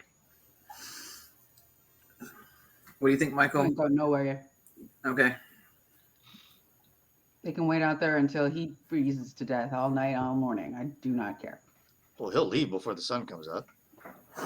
We'll see. But I just let Carmine know that nothing's gonna happen regarding anything until I hear it from him. Okay, so Vic, what are you doing? Mm-hmm. I guess I'm just staying here. Go flip the car. Go flip the car. Vic. Go flip the car. Too many witnesses. Rip the door off. Who cares if it's locked? Right.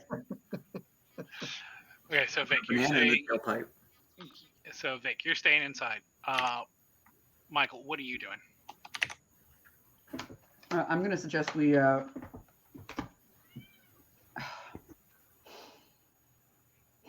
Well,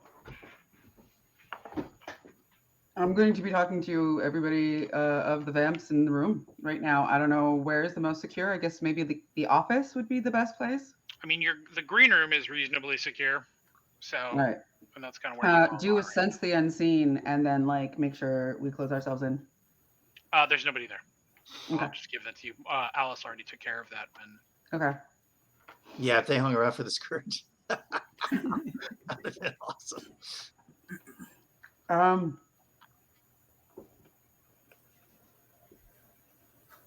So it looks like everything's been moved fast forward. Idaho, what did it sound like from Sunny's end? Like she was surprised, like maybe this is faster than we anticipated. She asked if we wanted to go forward with distributing the information right now. And I said, no, that's your call. And we'll go out there. I'm assuming we don't have enough time tonight. That's why I said this. if we had enough time tonight, I would have said let's do it tonight. So maybe I'm wrong. Knox. No, this is basically his last actions for the evening. So I said we would go there to visit with them to kind of discuss our options, and she asked us to be there as soon as possible tomorrow night. How much time do we have right now? What time of the night is it? It's like 2 still? The club is closing down. This is like literally last actions. So Okay, because like the club closes at 2 a.m. and the sun comes up at 7. it's a little later than that now. So it's like 3? 3, Or 4, 4. something like that. It was a very long conversation. Took me a long time to get that shotgun, didn't it? You weren't so weak. On the way back from getting No, I was just enthralled with it, so I just sat in the parking lot, just kind of talking to it. This is my rifle. This is my gun. Oh, I'm going to deliver this thing. Crap. There's a 9-inch nail talking about that.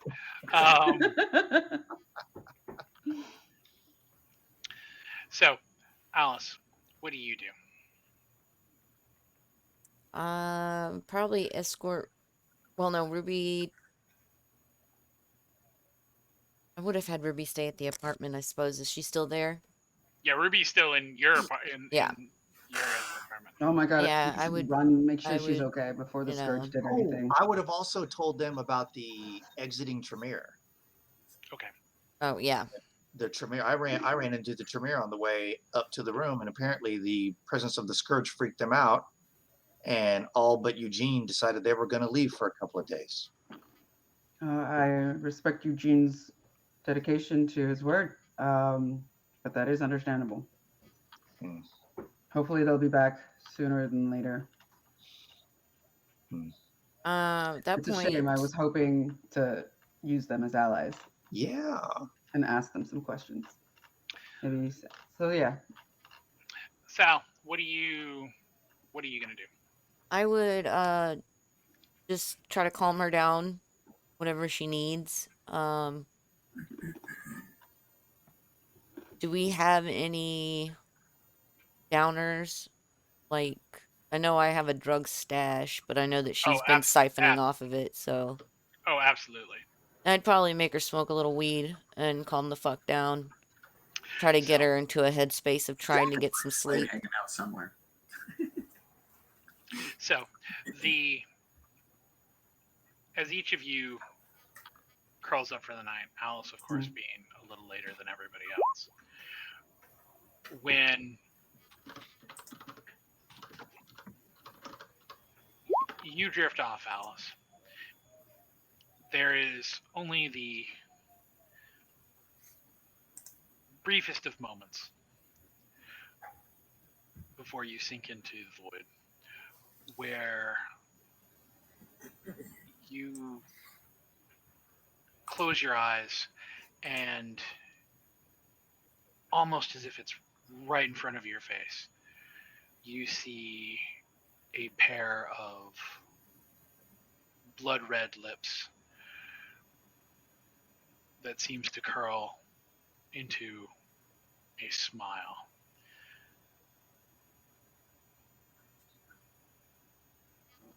And you know, even though you haven't seen her since that night, you know that somewhere out there, she knows what you did tonight. And she is quite pleased with you.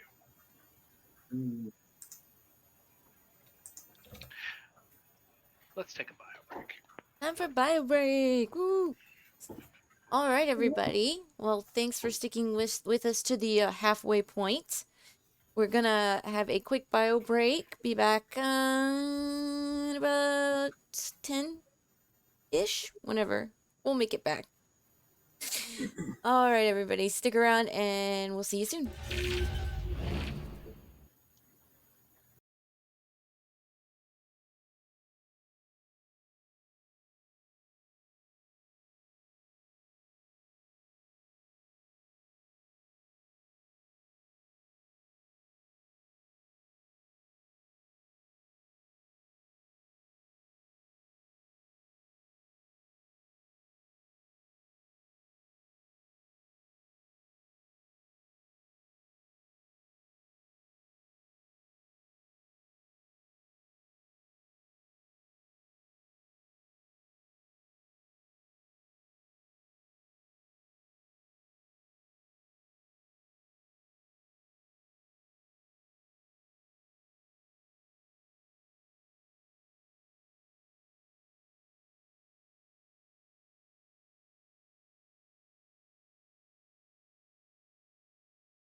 separate one, so I have All one for the first right. two and one with the third slot.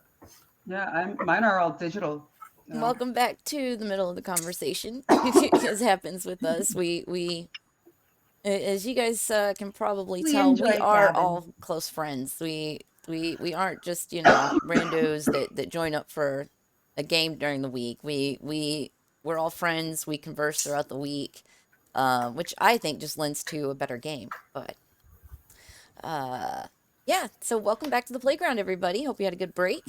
I'm joined tonight by Knox, my storyteller, Skot, who plays Idaho, Zack, who plays Victor, Ew. Martha, who plays Michael, and I am Alice. And we have just wrapped up an evening, so now it's a whole new night. So, Rouse the blood. Don't remind him. as No, that's the best part. Yeah, it is. as the light dims in Philadelphia and the sun goes down, the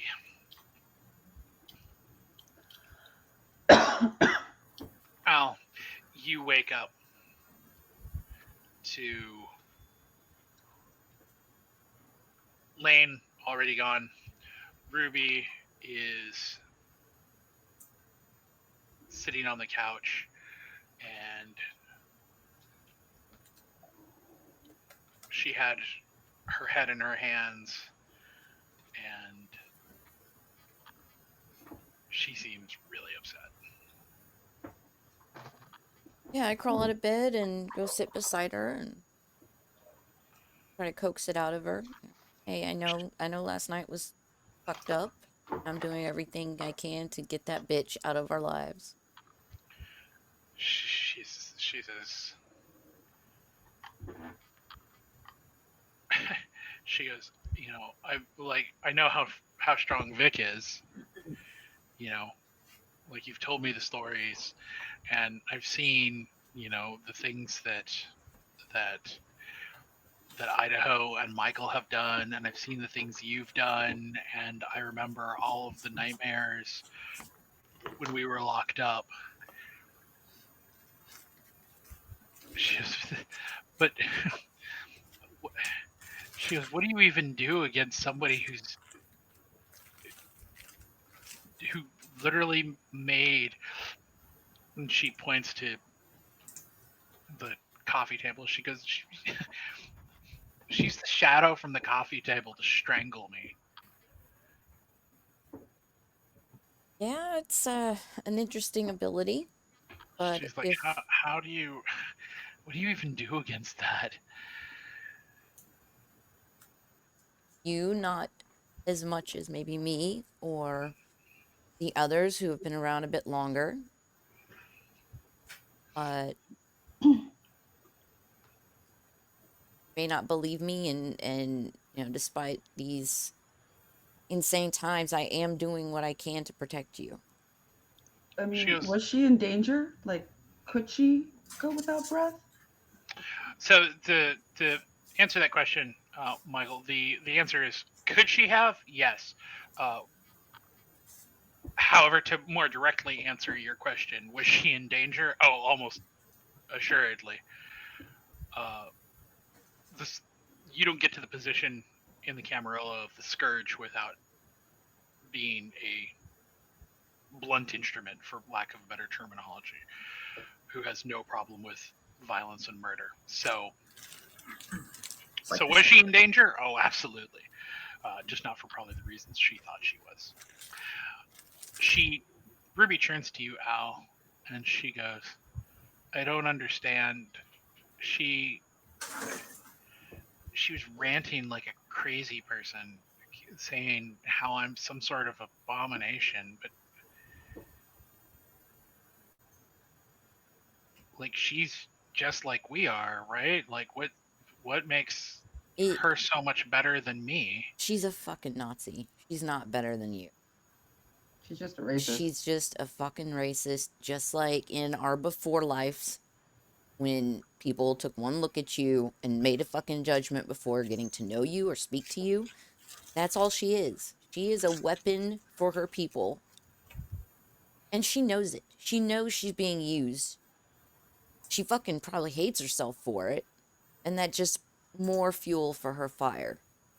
And she's convinced, because she's been manipulated by these people, that if you're not full blood, you're garbage. And you She and I know this is idiotic.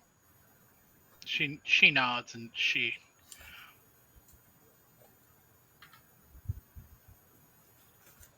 kind of gets a faraway look in her face, and she's like, I need to figure out some way to protect myself. What do you have in mind? She goes, I don't know. She goes, but I've got to do something to protect us.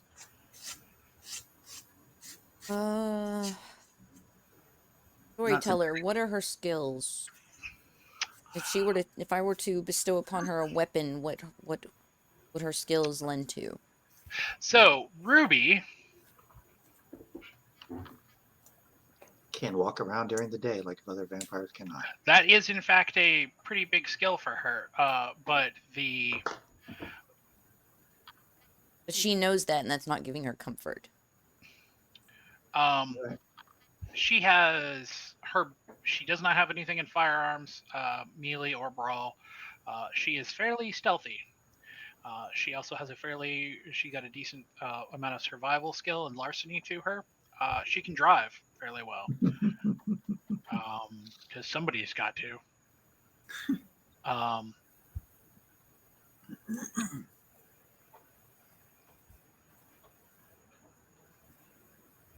Would installing lights in the apartment, like we kind of did with the club for Shaw, would that help? Yeah, actually, if we could get like an actual UV blaster flashlight for Ruby, that might be the best defense she will have. So, While she's in one static place. Yeah, that's really not going to help. That's just gonna make Again, her... the point isn't so much to arm her as it is to Exactly. give her something tangible that will make her feel safe, or at least make her Yeah. feel like she's contributing to the safety of the group. So Um, giving her a UV gun, I feel like might be the ultimate like trump card. so Like, except for other daywalkers. something. So you would know, Michael, that some La Sombra actually have the ability to not just use shadows, but to conjure their own shadows, to be able to black out entire areas, or to. So you know that that's not necessarily the most useful tool against La Sombra. I don't. Where did you stay last night? Did you stick around at the clubs and apartments, or did you take off for parts? No, I had to go. I'm still on my 7-day cool down period Right. since we're having these one night after the next. So I would have maybe driven to 10 Toes since I removed the tapes. I could see if there was more tape, and if not, I could stay, in their parking lot in my car or whatever. When you go to 10 Toes,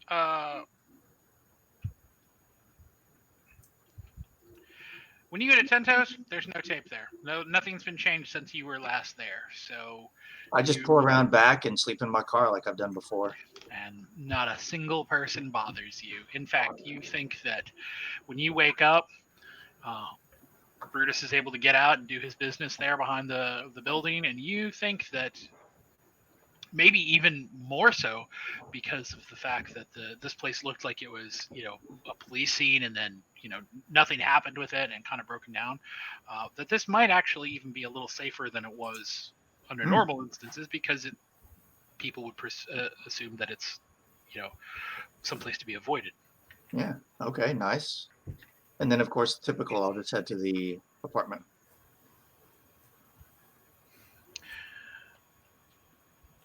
Vic, when you wake up, what do you do?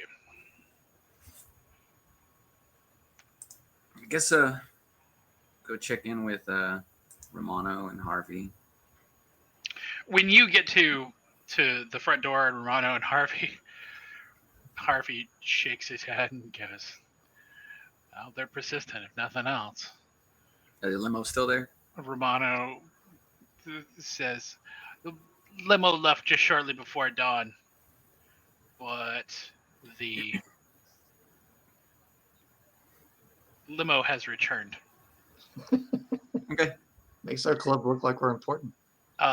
Says he goes the creepy guy is there too, but he goes there's a woman with him. She's been around here before. We've hosted her before. What'd she look like? We're not there. I'll walk over to the limo. Is she wearing black? Does she stink? So Vic, when you walk out to the limo, the chauffeur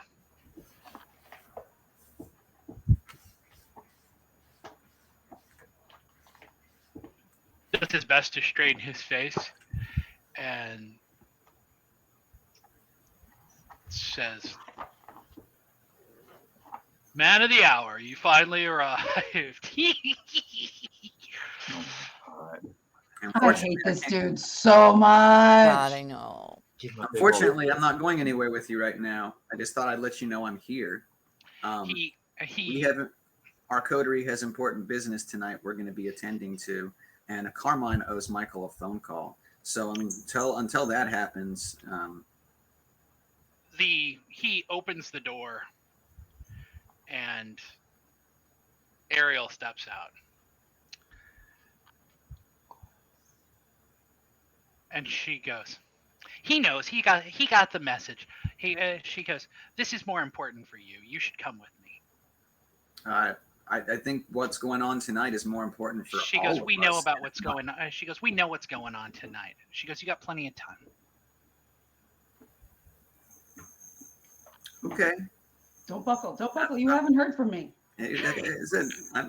Until Carmine decides to return Michael's phone call, you know. She goes, "This is about you. This isn't about Michael. It's more important for you." There are bigger things going on than me. She goes, "That's maybe not true." Pretty big dude. I mean, She goes, "Trust me, you're gonna want to come. It's important to you." Yeah, well, I'm still gonna go with my coterie tonight. Like we have plans. She goes, she says, "You have plenty of time." Okay. No, because from what I heard earlier, we leave the better. So I'm just waiting for everyone else to meet down here, and then we're leaving. She says, "Well, your friends aren't here yet, right? So this is probably something you're going to want to deal with." She says, "And if it means anything to you, if you think this," she goes, "think about it this way. With what's going on, you might be able to finagle a little bit more support from Carmine." Right. That's what I'm trying to hope on. But this isn't winning my support over by just showing up in front of our club and just demanding that I get into a limo. And harassing all of our fucking customers and shitting on our business. She goes, she goes, "It's unorthodox. I know. She goes, "Give me some of your time." Just take a phone call. It would just take a phone call. She goes, Make a phone call to me. She goes, "You don't know what's going on." She goes, "There's a lot going on that you have no idea about." She goes, "But I promise you this." She goes, "We received the invitation for tomorrow." She says, "The last time that we all showed up on y'all's arm, y'all made a big splash." So it might be worth it to do it again, right? If you thought last time was a splash, this time's a tidal wave.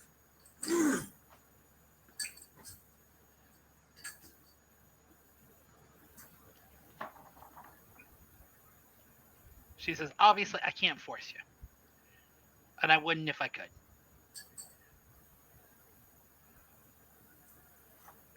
She said, but I can tell you this. It's important to Carmine. And he knows it's going to be important to you.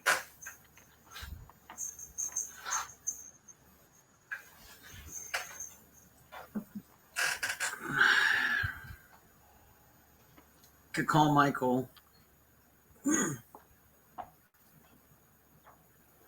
See if Michael answers. Totally would. I would answer the phone. Hey, limo's back. Yeah? I'm trying to tell him that, all it would take, for me to consider going along with him is, the phone call that you've been requesting. But they're kind of playing hardball, it looks like.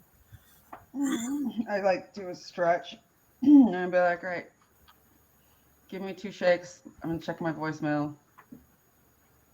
And I check my voicemail. Do I have a message from Carmine? No.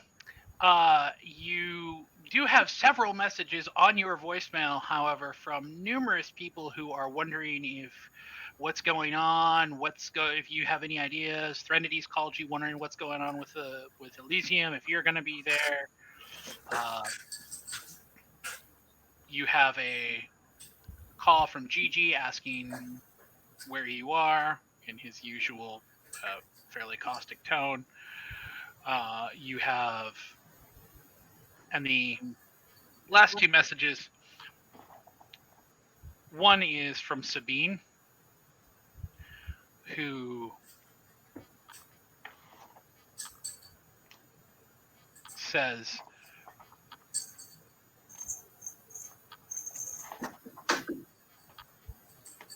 some very interesting people have approached me tonight and name dropped you. She says, I'm not entirely comfortable with the situation, but I did need to talk to you about it. She says, please come see me at your earliest convenience. The final message on your voicemail, Michael, is from Victoria. And she says,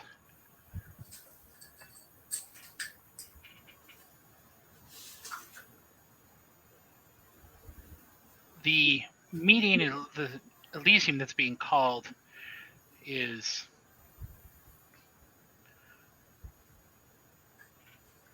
an interesting opportunity. She says, I think we should discuss it. Nice.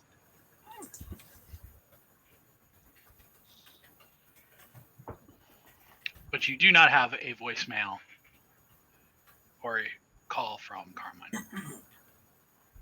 I text that to Vic, being like, nothing from Carmine. He definitely didn't call. And I check my call log too, because I can do that. Nothing. Yeah. Nothing. All right.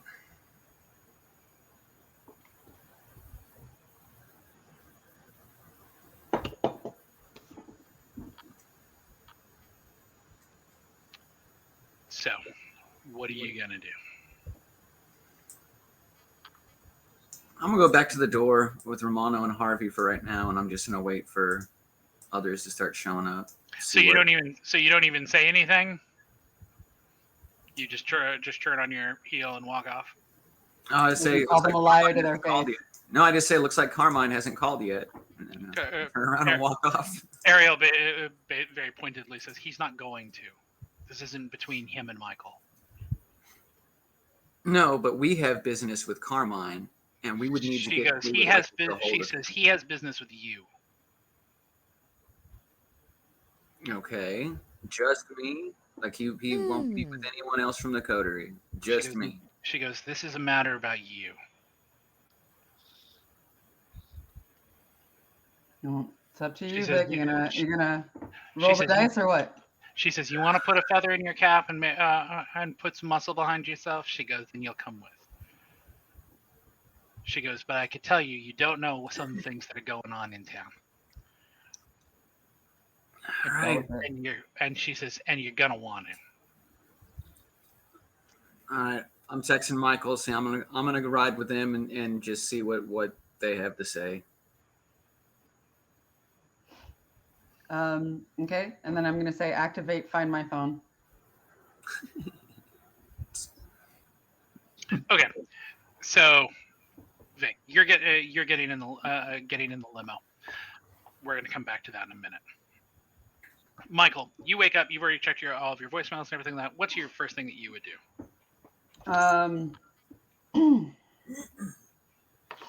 Well, considering I have a message from Gigi and Sabine and Victoria.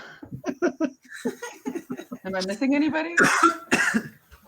Threnody. Mm-hmm. Oh, Threnody. We definitely got to get Threnody in on it. Yeah, I'm probably going to call Threnody back immediately. So when you call back Threnody, she's like, "So Elysium, what are we doing?" We're showing our hand. She's like, "I don't think I entirely understand what that means." She goes, "But she said, is this another polite social call from these ivory tower assholes, or should we be? Is this going to be an actual party?" Oh, it's gonna be wild. Trinity goes, "All right then." She goes, "Do I need to be making special preparations? What do I need to be doing here?" She goes, "Since you seem to be holding all the cards." Plan for the worst, hope for the best. Come to make a splash. She goes, Dress up. "Oh, I can definitely dress up."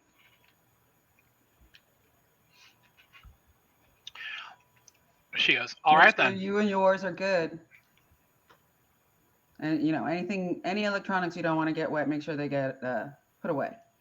She's like, "Wet. Okay." Never mind. Like, make sure all your valuables. Know whom you value. She goes, I said what I said, and I'm gonna leave it at that. She goes, "All right. Well, we will meet you. I guess at Elysium." And she hangs up.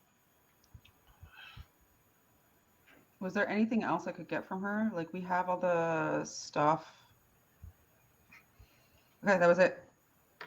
And then I would like to call Gigi. Or can I call Gigi? When you call, you can call Gigi. He left you a number. When you call Gigi, it sounds like it picks up. It clicks. It sounds like it's being like there's like a sound like a modem. It clicks again, and then when Gigi comes on the line, his voice is slightly muffled.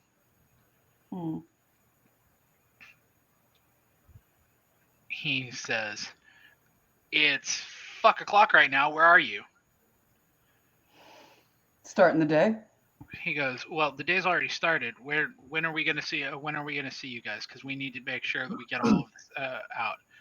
Because the people are already getting their invitations for Elysium. News is spreading fast.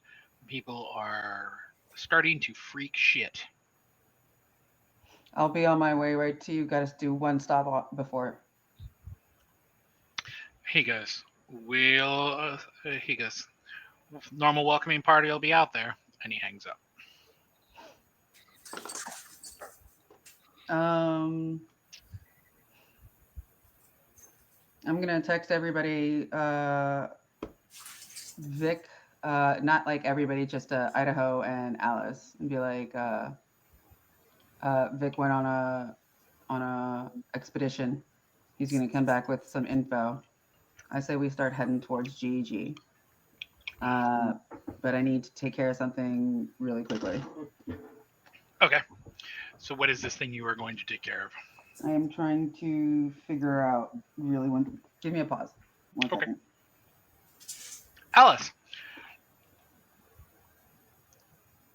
what do you, after talking with Ruby, what do you do? Have I gotten the message yet from Michael? I would say yes, you've received a message from Michael. I would let Ruby know what's going on and ask if she wants to come with. Ruby goes, I do. She goes, I hate to be that person. She goes, I think I could use a little bit of normalcy tonight. And she goes, and just being behind the bar. She goes, since apparently if this is tomorrow, she goes, I'm going with you tomorrow. So she goes, if this is going to be the big deal that everybody, that you seem to think it is. Oh, it will be. She goes, I think I'd like one last night of normalcy. She's like, maybe we go get something to eat a little later? Yeah. Just you and me? She's like, awesome. Yeah, I'd go ahead and pack all my shit, my brass knuckles, knife, my gun. Probably my good leather coat. And then where do you just head down in front of the club, or are you heading into the club and waiting? I'd probably walk Ruby to her bar. Okay. Give her the Idaho, night kiss. when you get to the club, do you head to your apartment, or where are you headed when you? Well, when I mean, I'm just going to do my normal parking, and then when I see this message, we're going to go to GG's after I take care of something from Michael. Mm-hmm. I don't know what that something is. I guess we got a little bit of time, so I'm actually going to go peek inside my old apartment again just to see if there was another spectral visitor. When you get there, there has not been another spectral visitor, but you can tell that there has been additional samples that have been taken off of your wall. Okay. Um, I'm actually, if I have time, after I see that, I'll just go knock on the Tremere's door. okay, so you're going to head up to the Tremere. When you get up there, the door is actually open, and you're able to walk right in. Eugene is in. He is stripped to the waist, except for what looks like a butcher smock. He is wearing heavy pants and is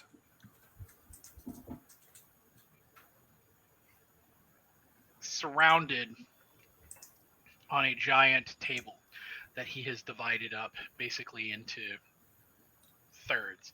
One third is the working space that he has directly in front of him.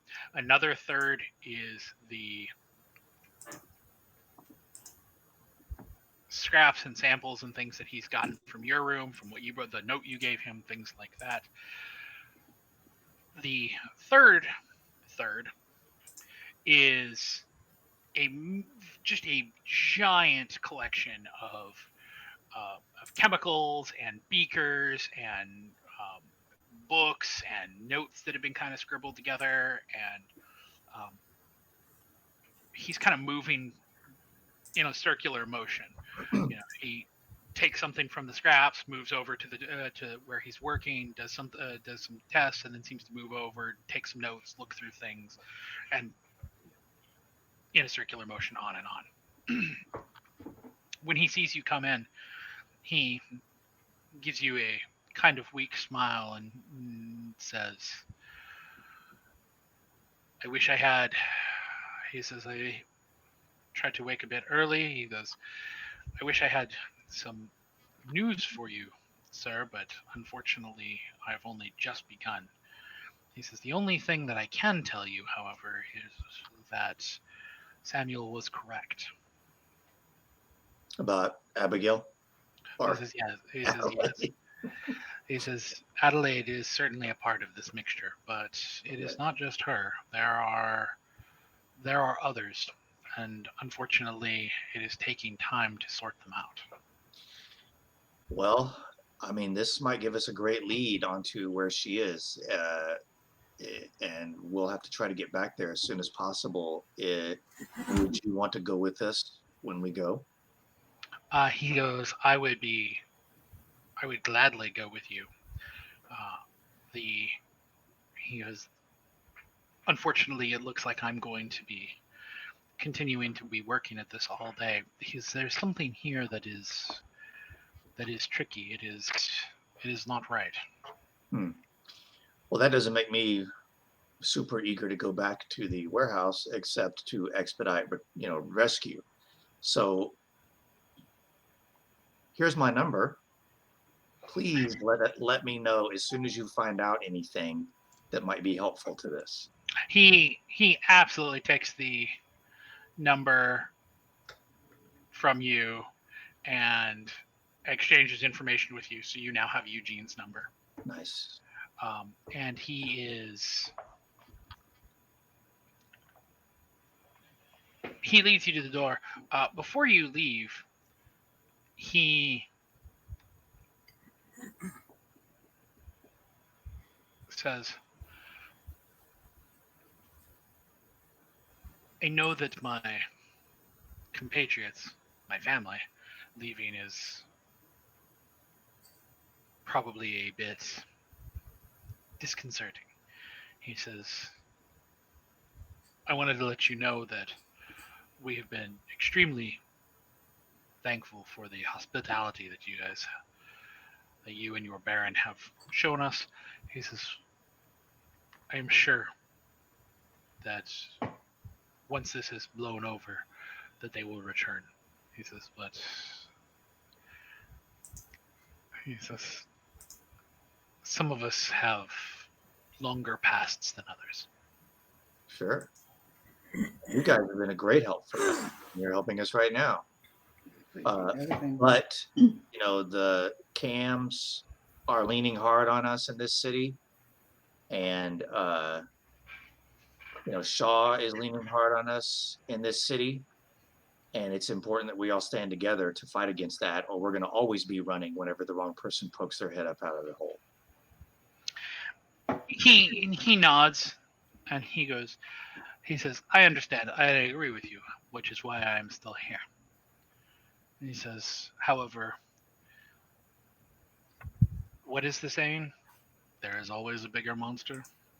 Yeah. He says,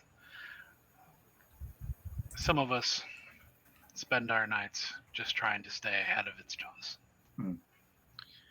I'll tell you what I would like to know. I'd like to know how Shaw and the Scourge were caught in the first freaking place. That's what I'd love to know. He says, you mean by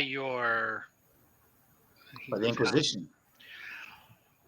He goes, I have pondered this myself. He says,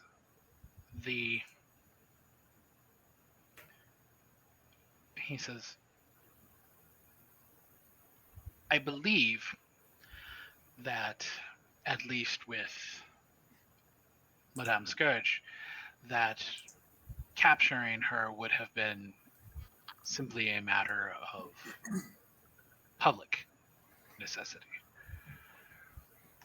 He says, the Camarilla are unlikely to allow for a extreme masquerade breach, the type that the Sombre might cost them. There's only so much that they can cover up. Yeah, I mean, that's kind of the why. I'm still kind of curious how they even freaking did it in the first place with her and Shaw. I mean, he says, no, that is the how. He says, they caught her in a public place. She knew that she could not use any of her abilities without breaking the masquerade, and rather than attempting to I get your meaning now. use her abilities, she kind of let herself be caught. She let herself be caught. Huh. Now, as for the other, who we will not speak his name, and he spits on the ground. He says, "Oh yeah, sorry." He says, that is a question I would like to answer myself. He says, I have a theory, but unfortunately, I don't have much else to work from. So did you get the invite about the big party tomorrow night? He says, I have heard from my little bird about such a thing. Well, if you're interested in going, you can go with us, and you never know. He who should not be named, not Voldemort, the other guy, might actually be there.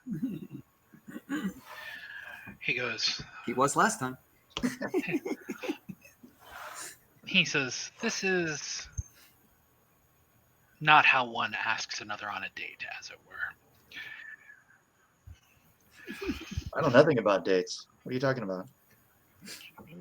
He says, Idaho's a player. What's his theory? he says, I would, he goes, but yes, he said, I am making plans to be there. Awesome.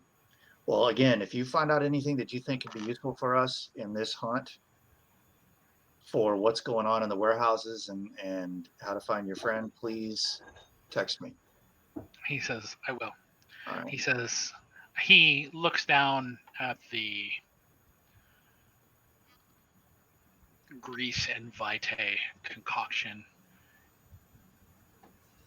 and he looks at you and he goes, on this night of any other, you need to be very careful. Yeah. Yeah, if you got any charms or voodoo or anything you can cast on me for protection, I'll take it. Eugene, when you say any voodoo, Eugene rolls his eyes. Sorry. Santeria, whatever it's called. Anyway, I'm out. Vic. The car ride is mostly quiet. Ariel offers a little bit of friendly chatter, but after a while, even that dies down. You guys have driven this before. The last time that the coterie made this drive, you were going for a much more solemn, much more urgent reason, at least in your mind. Finding out the killer of Kai and to protect her, or rather, turn her over to Carmine to protect even in death. When the limo pulls up, the chauffeur opens the door. Ariel steps out with them both waiting for you. Could you mark this on the map? Just so I kind of have an idea.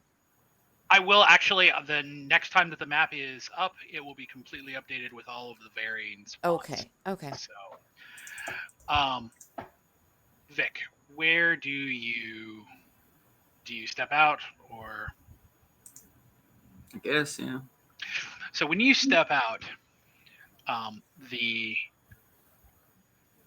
this is a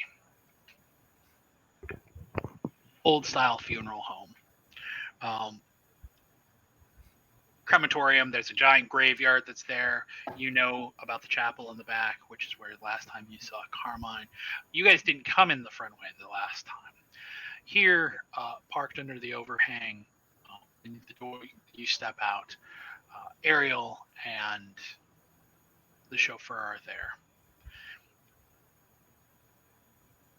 And as you walk through the doors, as she leads you through the doors,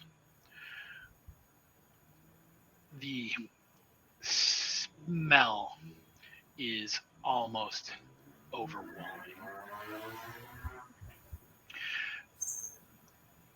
And you quickly see why. In the front room of the funeral home, it has been converted into a massive lounging area with velvet chase lounges and overstuffed chairs and a roaring fireplace, and there are Hakata everywhere. just in this one room, there's got to be 40 or 50 of them. And they are constantly moving in and out. Some of them are bickering, some of them are arguing. They appear to be of multiple different nationalities. But when you enter the room, the entire room stops, Vic. And everyone's head is on a swivel as they look at you.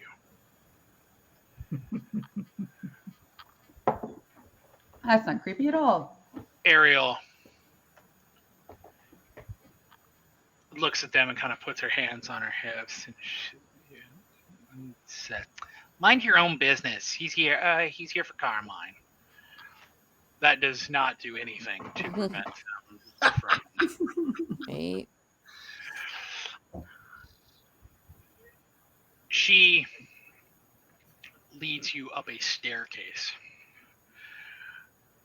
to a second floor, and the hallway here is almost claustrophobic. The ceiling is barely 8 feet and often has things hanging from it. So as you're walking through, it's constantly having to duck under, dodge around things. And again, even here, lounging in chairs and whatnot, there are kindred and ghouls and humans. Ariel leads you down the hallway. She opens the door and leads you into a study.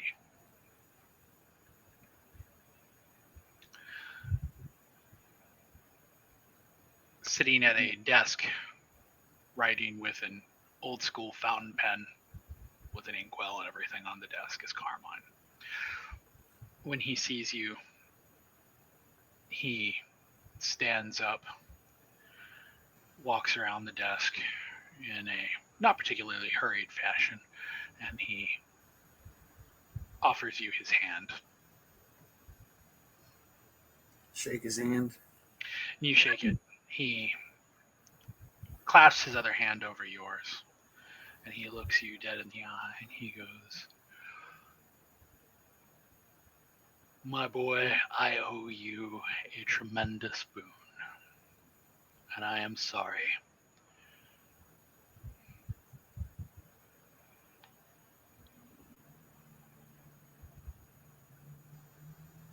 He lets your hand go and looks to Ariel, and he goes, "If you would mind, Stillman." She gives a little kind of curtsy, and it's really obvious that she's not thrilled.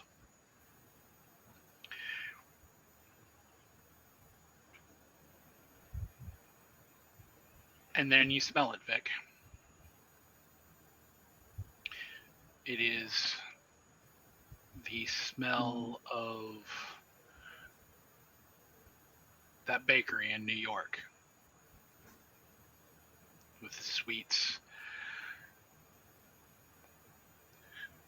And when Ariel comes back, it has been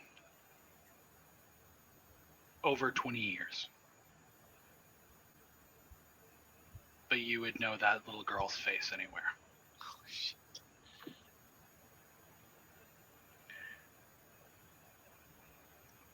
And she looks at you and says, "Dad?"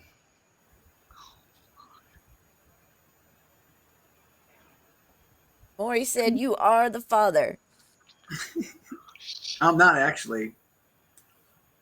I'm not the father. I know I'm your married story. I to just step. Before you can say anything, she rushes you, her fist balls up, and she takes a fucking swing. Oh, jeez. She has tears running down her face. She goes, "You fucking asshole." She goes, "You know what happened to Mom after you just fucking decided to walk?" She goes, "The other families decided to pick her up."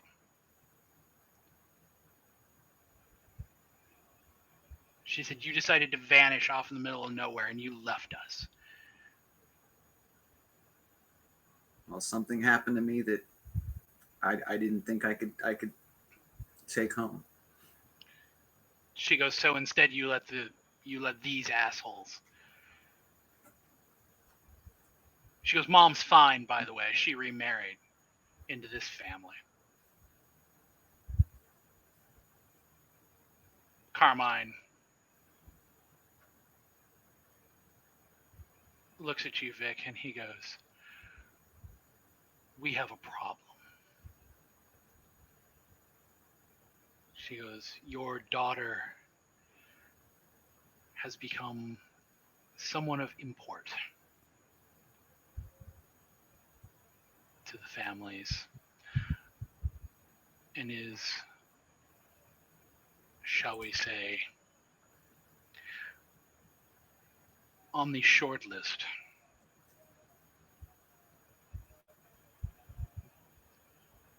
It says, unfortunately, we are facing a bit of a fracture within the family here, as some of us think that allying ourselves with Charles and the tower are the correct response. He says,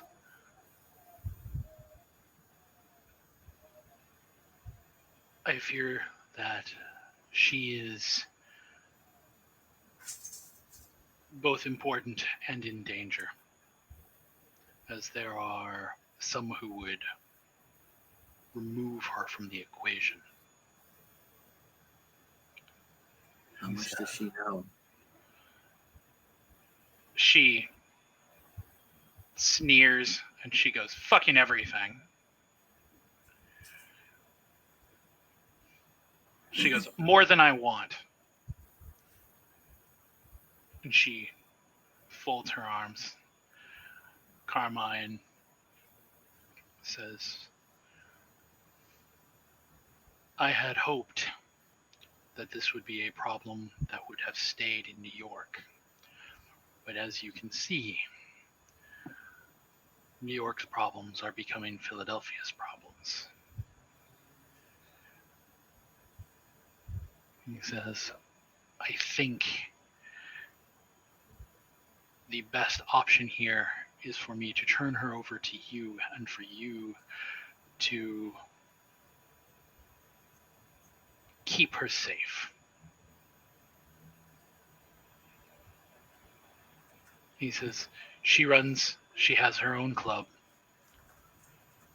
that she runs, and I think that you will find it to be a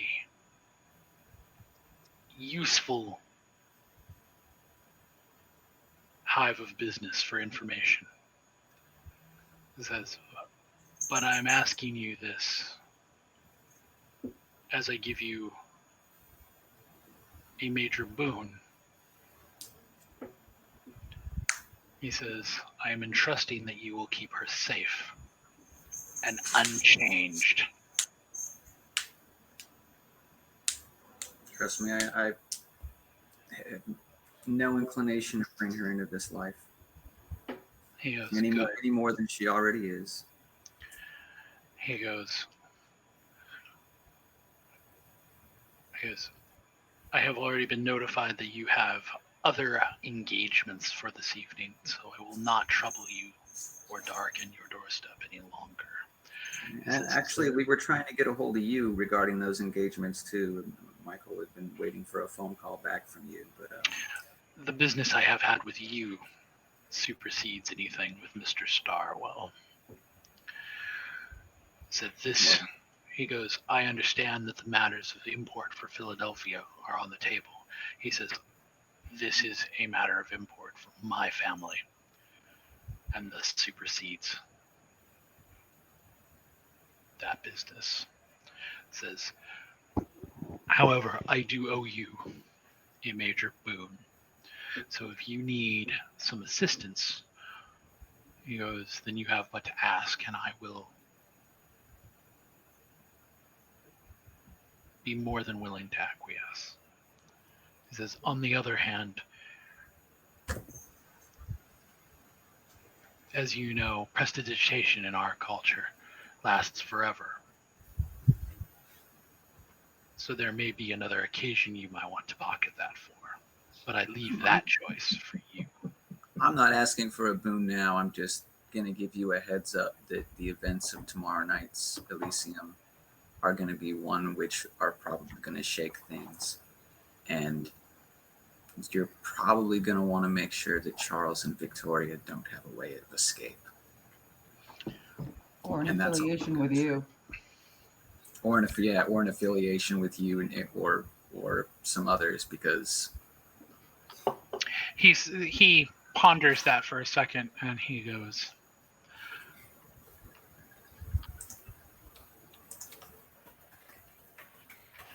though I will not be attending, he says, I will send Nora. And I will make sure that she is to be known and to let it be known that we still stand with Mr. Starwell and his anarchs. thank you. He looks to your daughter.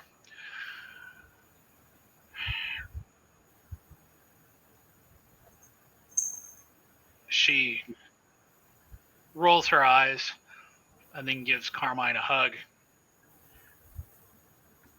And she goes, I'm going to be allowed to come back, right? And Carmine says, in time.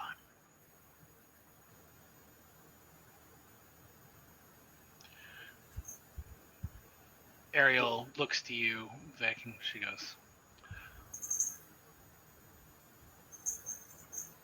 you said you had business you needed to attend to. Can we drop you somewhere? Sure. I'll let her know where our normal meeting spot, and I'll text Michael and be like, Subway. me plus one. You're muted. Would you want to bring her with us? I don't know. Your first charge is to keep her safe, and you want to drag her out on one of our adventures on the first night. Honestly, put her in being with mild us- Well, apartment. and so Oh, I'm just yeah, saying, let's put her honestly, in that being with us apartment. might be That's where we safer need than to put letting her. sit in the apartment. I don't know. so You, Don't let her out of your No. sight, man. I'm not there. so she gives you a business card that has her email, phone number, and the name of the club embossed on it, the Dissolved Girl.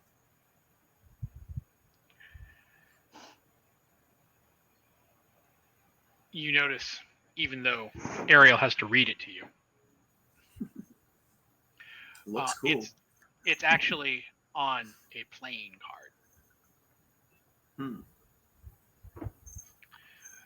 So she looks at you and she goes, I know, you probably still can't read.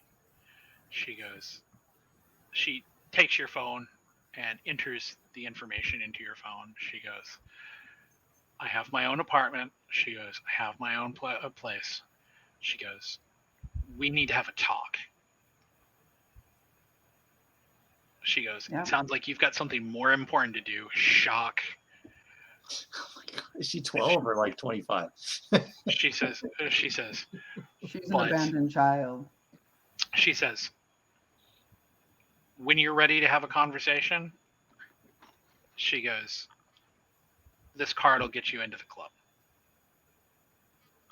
Send me at the poker lounge, please. Poker lounge. And with that, she strides off.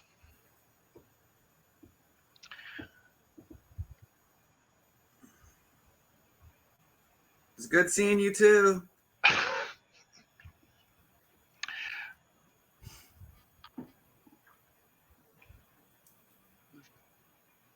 The chauffeur and Ariel deliver you to the subway. Like when you get out of the car, Ariel gets out with you for a second. She goes, I know. We don't know one another. This is awkward. She goes, but she's been a good kid. She's like, She was a good kid then. I just hope to keep her out of all of this. she goes, I know. She says, I'm going to tell you a little secret. It's between you and me. She goes, some of the people back east, they think this is how they're punishing you.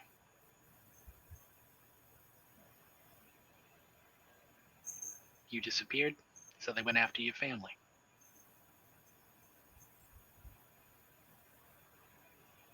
I didn't think that part through. But... She goes, you got a second chance now. Maybe not with your old lady, but with your kid. Thank you. He goes, she says, I will tell you one other thing, though, and this is probably not going to make you happy. That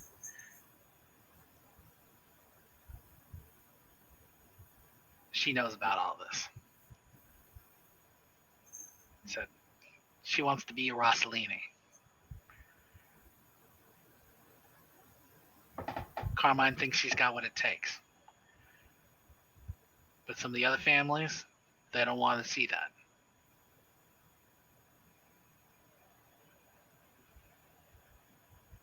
I hate to say it, but that's out of my control. I mean, all I can do is to take care of her. She says, that's true. She says, but Carmine's put you in front of something pretty important to him. So she goes, I hope you take it seriously, because he's taking you seriously. Right, thank you. She gets in the car and leaves. As you head into the subway, you see the rest of the coterie standing there waiting for you.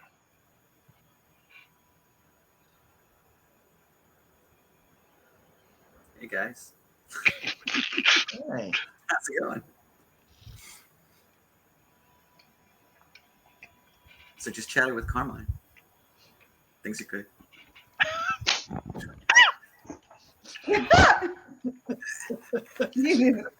Vic is so casual. Just had a chat with Carmine. Okay. Things are good. Really? Wow. Is he going to be there tomorrow? He is not. But he said that he's going to make sure that he has representation there and that support for Mr. Starwell will be present. Will be apparent. Pussy. I hope it's anybody but Nora. Oh, Right. that's exactly who he's sending. Oh, jeez. She's such a barrel of laughs. Just kidding. Just kidding. Is Sunny around? So when you guys are looking around on the platform, Sunny appears at her normal place. And she beckons for you to follow. Leading you down yet another completely different labyrinth of twists, turns, Oh my God, these ups people. and downs. This time when you exit out, you actually come down a ladder and exit out in a completely different room you've never been in that then exits out into the main room. Oh man. It's like every time you put on Google Maps and it takes you a different route because of construction or traffic. Yeah, you go to the same place. Never take me the same route. It's always going to take me some different route. Gigi. Oh, okay. Oh, what do you say? I was just gonna say, does Alice sense anything or feel or hear anything being back down here? No, you know, without even trying, that if you use Sense the Unseen, you would see Mordas. Um, the entire area down here is just a hive of activity. It is just everybody. People are running. People are going between computers. People are shuffling things around. There's people yelling. And staying in the middle of all of it on his platform is Gigi, who is yelling at people, pointing things out, watching things on monitors. When he sees you guys enter, he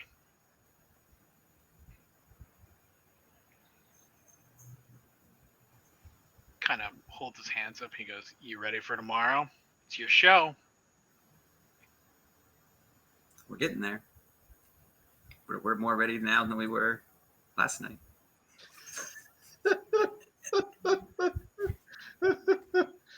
Oh man.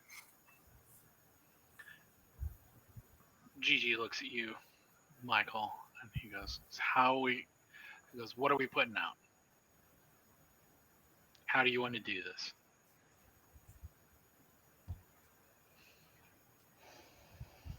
He goes, "Because if you want to," he goes, "if you want to put this out into the public square tonight," he goes, "we need to hurry." Can we have it queued up for tomorrow? Like just have it up and queued up so that it's not out, but that it comes out during Elysium. Like I don't want to give the people that we're trying to get What I was thinking too. a head start. I don't want it. I don't want. Definitely not. Definitely not. I want to catch them by surprise. I want them to be on the stage when this goes down. I don't want them to be no shows for tomorrow night because stuff got out. I mean, Miriam is actually, in a weird way, has put a lot of faith in us because Mariah. she called an Elysium, and she's going to get up in front of everybody and accuse Charles and Victoria, and give us a platform. our evidence is what is going to have to show up at that moment to back her up. Sunny or Gigi goes, "You know," he goes, "small victory here, but," he goes, "you could hang her out to dry." We could, but How? by not having the evidence show up when she accuses Charles. It'd make her look real dumb and crazy. Like she could look any more crazy. Here's what I think would happen. I realize that she's a huge problem and we're going to have to deal with her eventually, but I don't think this is the way to do it. If we stabbed her in the back and didn't have the evidence, unless she was ended at that moment, if she gets away, she's coming for us. Yeah. I don't know. It kind of makes sense to play along. Yeah, and the whole point of this was not to backstab her. It's to try to cripple the cam enough that gives us an advantage. And maybe if we could get lucky enough to get Shaw at the same time. We just got to make her our weapon without her knowing it. Well, that's what we're doing until the end of tomorrow night. And then she's going to be her own weapon again. Yeah. Gigi kind of says, "Way I see it, you got two options here. You either drop it while everybody's at Elysium, and somehow we figure out a way to disseminate the information to the people who are there already. Broadcast it live. Yeah. It says, or you disseminate it beforehand, so that way when everybody shows up, you've already got a big old mob with torches and pitchforks." But would that was my also thinking. give them an advantage? Is the question. He says, does that mean that Charles and Victoria go scurrying off into the night? He goes, maybe. He goes, but if you're trying to cut the head off the snake, removing them from power means that there's going to be a giant vacuum for all of the rest of the camp, which means they're going to be fighting for it. Yeah, that's a really good point. I mean, are we trying to take out Charles, or are we trying to take down the camp? Both. Yeah. So we let her rip first thing tomorrow night. Yeah, maybe in anticipation of.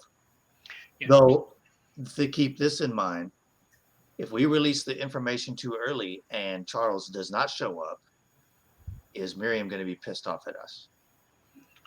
GG kind of ponders that for a second. He goes,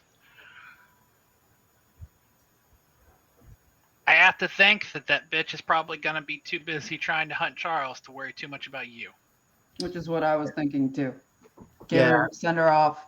That's a good point. Get her the hell away from our people. He says, Let her take it out on them. She says, he says, honestly, the issue with something like this is you got to play to your crowd. You got to play to the audience. Yeah. Which means that even if Charles gets away, it means you still need to have at least one of them in hand. Which means you either need to have Victoria, you need to have Carmelo. Well, Carmine? Michael already took No, care it's of Carmelo. No. Now, having a body on stage wouldn't be a bad thing. Well, where's the body? That's an excellent question. If you don't know where it is, I mean, what do you think the chances are that we know? He goes, I didn't know any of this. Well, I don't know where the body is. I wish I did. Well, I don't know that it's going to, but we just linked Shaw to Adelaide's disappearance and the warehouses down by the river.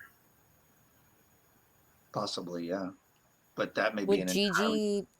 I know that may be a completely left, red herring. How does Gigi react to this info? About the warehouses, he doesn't know what you guys are talking about. And the Shaw. So, we found some interesting warehouses, but Yeah, you should tell him about the security camera. See if he's heard of anything like that. I didn't see it, and until I see it, it doesn't exist for me because that is terrible. Me and Al saw it. I know you did. I will never forget that. Exactly. That's why I don't want to see it. But anyway, I'm wondering if Gigi, is familiar with any kind of creatures like this. yeah, I mean, if you guys want to take the conversation in that direction, by all means. So what are you guys asking? Or what are you going to tell him about what happened at the Yeah, I'd say on the Sure. topic of They like information, so on the this- topic, Yeah. weird warehouse. Upon my returning there, I was met with an odd security camera of sorts. A hand cut off about mid-forearm, with 3 eyeballs attached at the end. Never heard of such a thing. He goes, oh yeah. He goes, it's usually not so gruesome. Although some are worse. He goes, but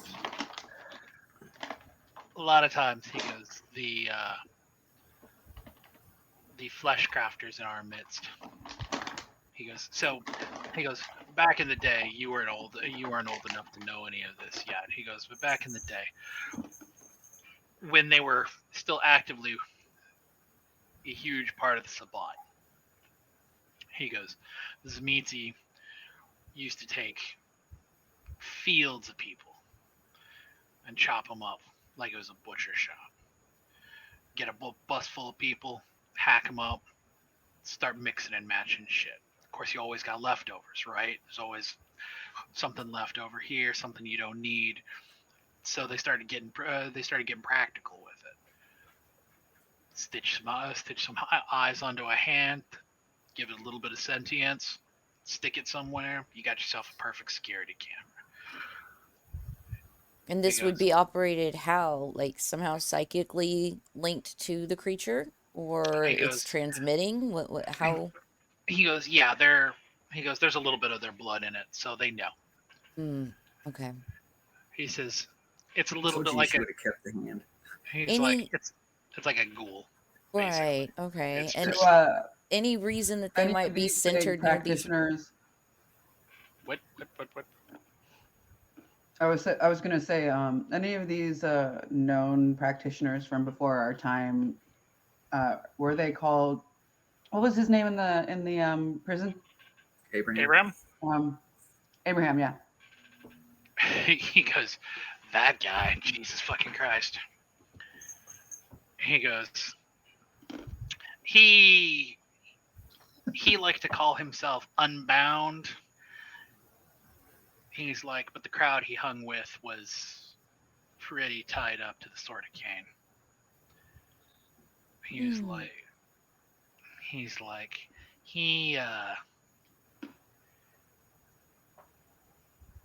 he learned some things, and some things about Charles, some things about Skro, some things about some of the other Primogen. He said, the issue is that, well, he didn't have any direct evidence, unlike you guys tomorrow. They said he had enough circumstantial evidence on hand that when they went to go deal with him, he negotiated a better deal. And he knew enough secrets about enough people in the room that nobody wanted to do anything with him because nobody wanted to get outed. Yeah. Well, So- he's been outed. He goes, Gigi goes, what does that mean? It means he's not in prison anymore. Well, the reason nobody heard from him for so long was because he was being held up. He isn't held up no more. Gigi, when you say that, like, you notice the room around you kind of starts to come to a slow and stops. And Gigi, Fairchild stabbed Haddonfield in the back. Staked And him in released- the back. Gigi looks at you, Vic, and he goes, in the words of the fucking Mother Mary, come again. You heard Fairchild what was you in it heard, with and Skro. it's true. It is true. Fairchild was in it with Skro, and they both coming up, and Haddonfield opened the door and went out to talk to him, and the next thing we know, Fairchild had a stake in his back. Gigi, Yeah, we were there too. And then the half werewolf, half vampire, what was her name? when you say that, Gigi's like, what the fuck are you on? Oh man, you guys have been missing out on all this adventure. You didn't hear about the werewolf, the whole werewolf disturbance, and how, you know, the werewolf How they came had to out. call in the sheriff from New York. He That You goes, know was what a half happened to? No, half do you know what vampire. happened to Skro? Gigi? he goes, we know he's dead. We don't know how. Did they come up with a replacement for him yet? Well, this is our gift to you. Hit him with it, boys. Yeah, we've Gigi- already gifted him a lot of shit. Gigi is just like,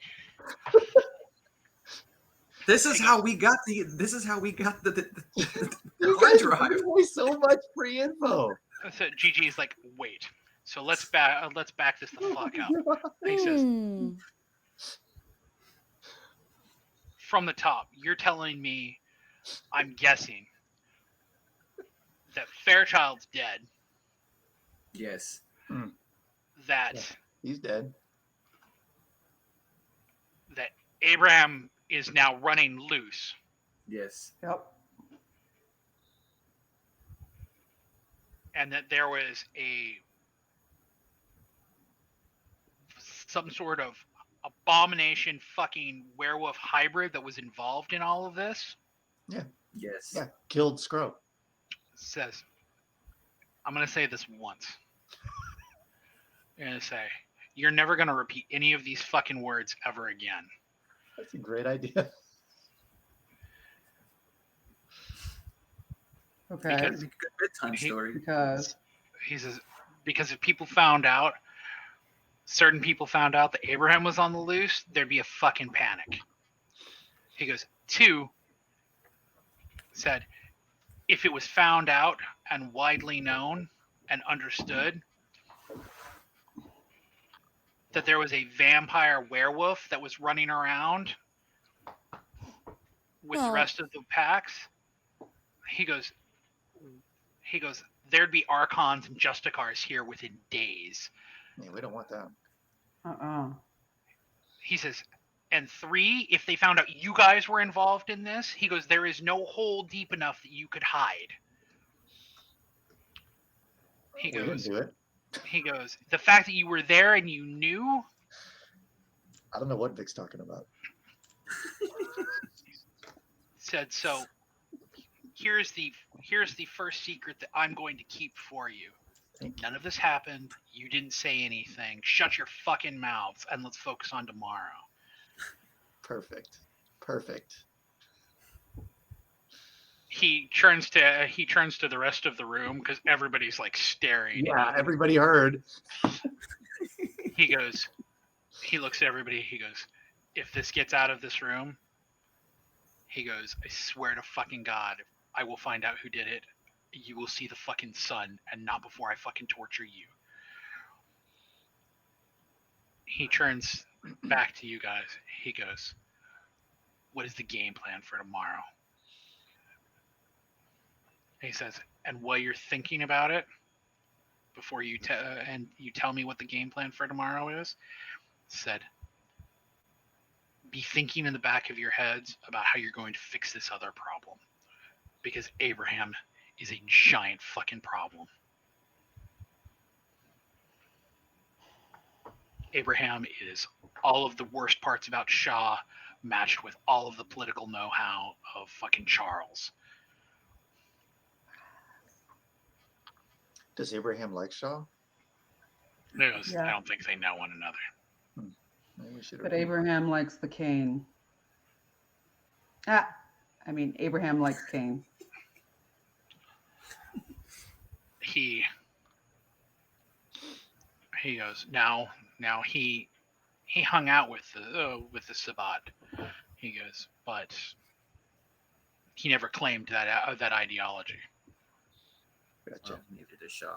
Shaw's kind of his own offshoot right now too, isn't he? He goes, yeah, well, let's not have those nightmares about those two getting together and deciding to get into a relationship.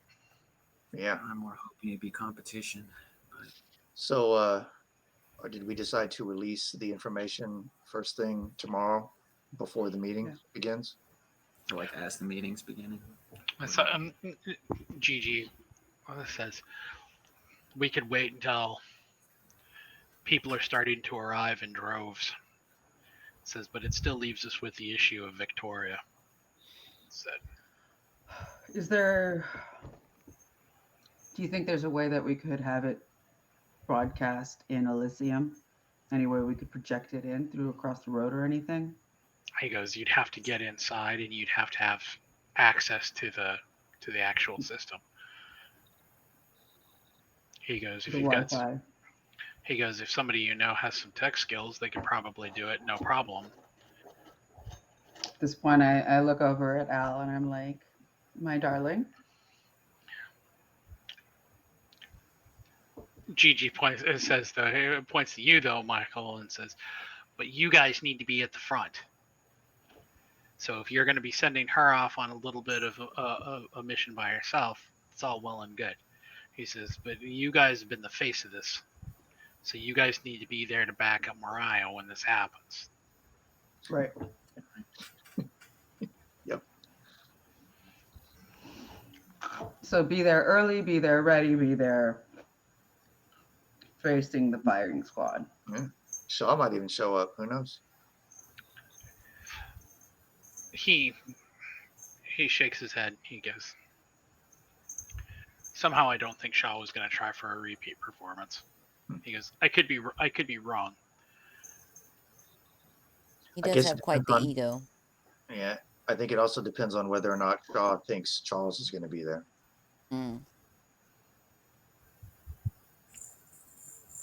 He says, who's got that piece of chalk? We can put it up. I think we should start getting the announcement together right now. Gigi goes, I already have some ideas for it. He looks at you, Al. He goes, you still staying in that same apartment? Yeah, why? He goes, I'll have a rat drop it off. Okay.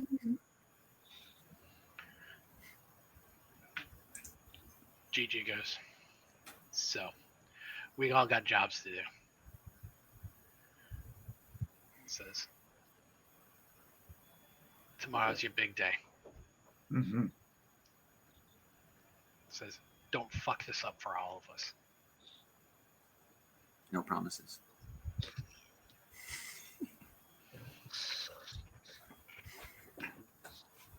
Sunny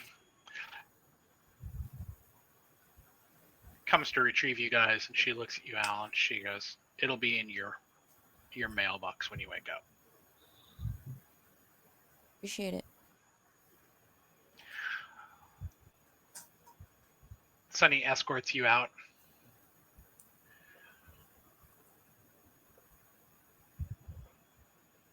When you guys get out, she kind of gives you guys a salute.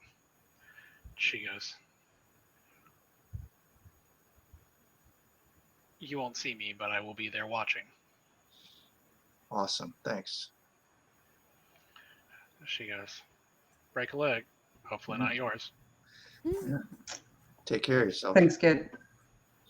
She vanishes down the subway tunnel. So, what is your next stop, or what is the next thing you are going to do with the very little time you have this evening? Do we have time to go up to Sabine's, or is it that late? You could head to Sabine's. What do you think, Michael? I think, yeah, let me give her a call, see if it has any of our business. I just realized something. What? I don't know about the message Sabine left you. Nah. Maybe it was just on your mind that was the next place to check. Serendipity. So, sorry to interrupt. Go ahead. As I say, so you guys had who's driving? I'm guessing you guys top side, right? Yeah, I would have Never drove had here in the top- hearse, I assume.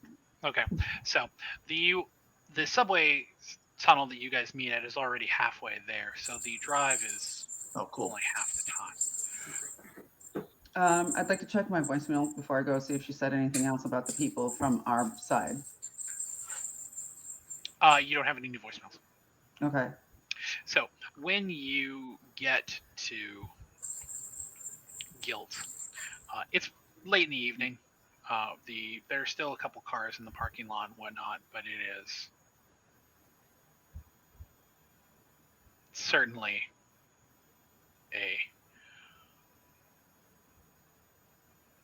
not a full house at this point, let's say. When you walk in, an usher escorts you to the bar, where the same bartender who served you the last vintage that the members of the coterie who were here recently had is waiting. He clasps his hands. He goes, "Getting a bit of a late start, aren't we?" Been busy. He says, "Well, while we are waiting on Sabine to get out of her meeting," he says, "Can I interest you in a flight?" Not this evening, but thank you very much. Very appropriate. One, please.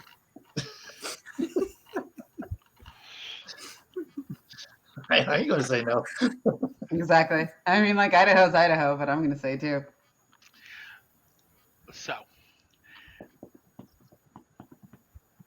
about 5 minutes, 10 minutes pass. The bartender makes a casual chat. The door leading down opens up. And people start to come out of it. The first two, and Idaho, Vic, you smell them. It's a mix. It's both kindred and humans come out. First two, you have no idea. But Vic, the third woman that comes out, was the woman who was at the bar. And the fourth one that comes out is the other guy, not the longshoreman, but The two that were in the armor. no, who were at the No. bar the night that that Robin went through the window. Okay. Mhm. Okay. Very shortly thereafter, there's a couple more that come out, and then the four of them come out. The one who was previously dressed up as a knight is now tonight in motorcycle leathers, striding ahead. He's got a shit-eating grin on his face. Between him and the other two is Reese. She is wearing a perfect cut suit, or rather a perfect cut suit jacket with perfect suit pants, and no shirt underneath, with the jacket buttoned at the bottom. Following quickly after them I can't deal with that bell anymore.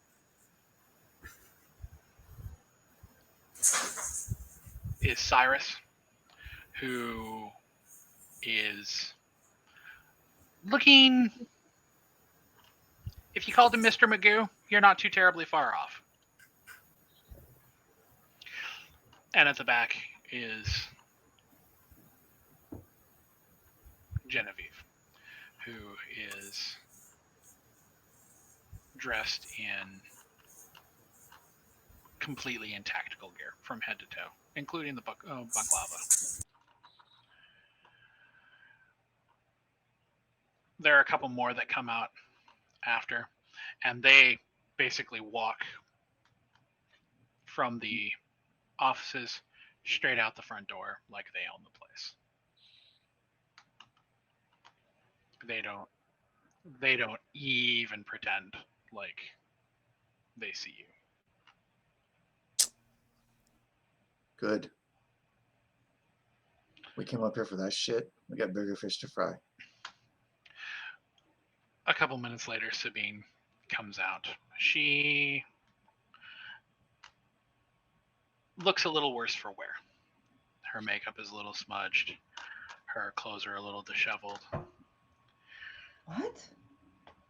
She comes out. When she sees you, Michael, she gets a big smile on her face, and she goes, "It's been so long. I'm so glad you're here."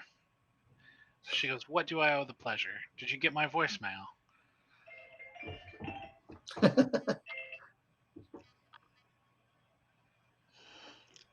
That is exactly what brings me here. She goes, "So," she says, "So tell me, are you going to be at Elysium tomorrow?"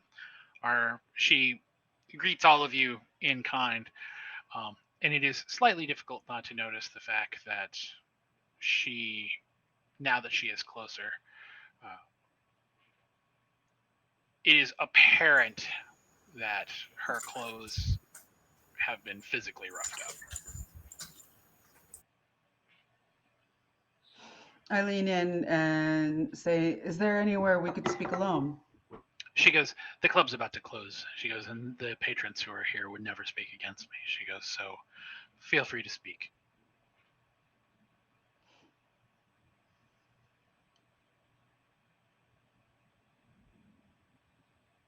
I am very uncomfortable in seeing you in such disarray after you've departed company. She gives a sad nod of her head. She goes, "The longer and longer that they reign, the more and more that they ask."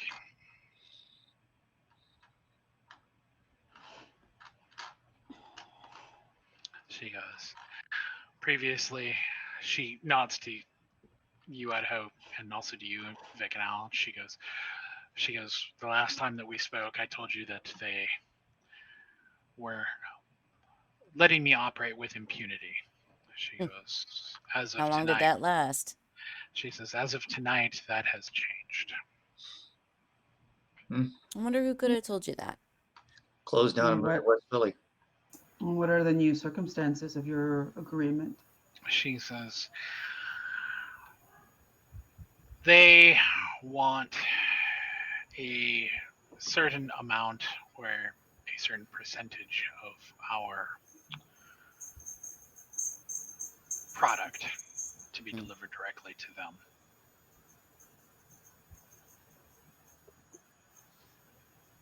They think it fair that, seeing as how they offer protection and the ability to operate within their domain, that they should be tithed a certain amount of it.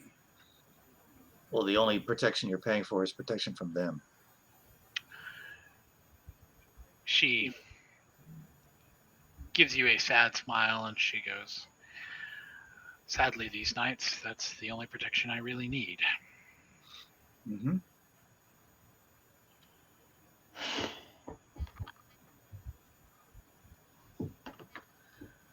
I'm liking less and less of these individuals.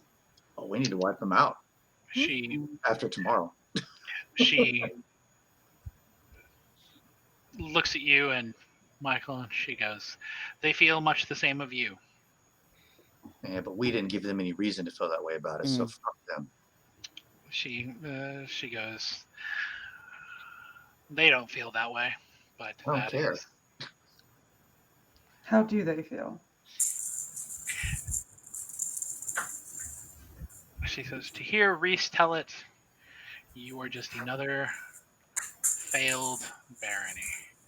Another short-sighted, selfish political operative who claims the Anarch banner, but never does anything for anyone else.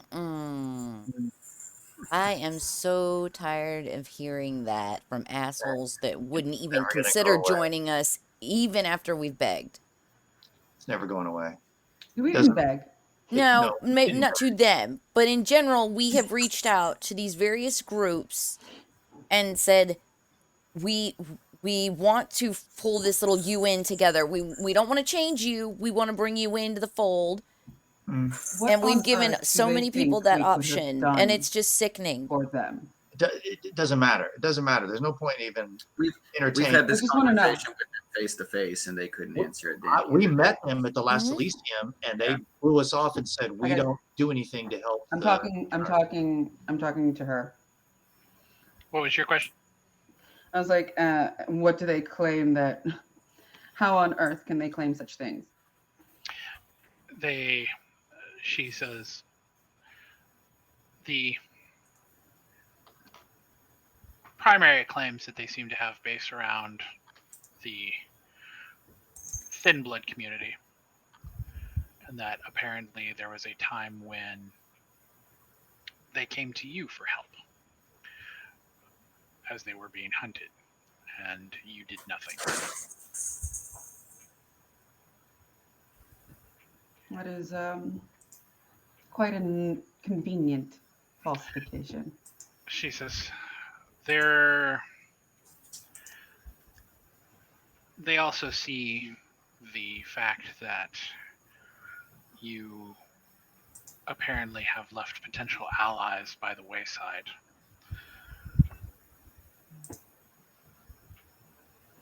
As a sign of weakness. I would love to know which potential allies we've left behind. She goes, I'm not entirely sure myself. They keep mentioning farmers. Huh. Interesting. we didn't leave them, as far as I knew. Like, we left them our number and told them, like, They we were left very them adamant be. about being left alone. Yeah, they wanted to be left alone. We left them our number and told them if they ever needed anything to give She us a seems call. to appreciate the fictions that she creates Yeah, in she's her just own head, doesn't she? Self-deluded. She says, Reese is, shall we say, the ends justify the means kind of girl. Okay. Seems to be. It seems to be a only listen to those who agree with me kind of girl as well. Well, she says, Yeah. well, Reese seems to think that after she eliminates Shaw, that then she can come for you and Threnody next. And with you guys off the board, then Philadelphia will be hers. She's sounding more and more Camarilla the more I learn about her. Sabine does kind of an open hand gesture and says, she says the same of you.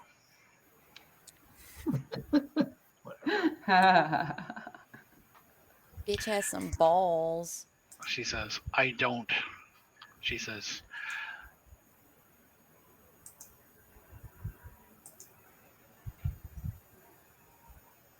she is marshaling her forces in a very different way than you are. Okay.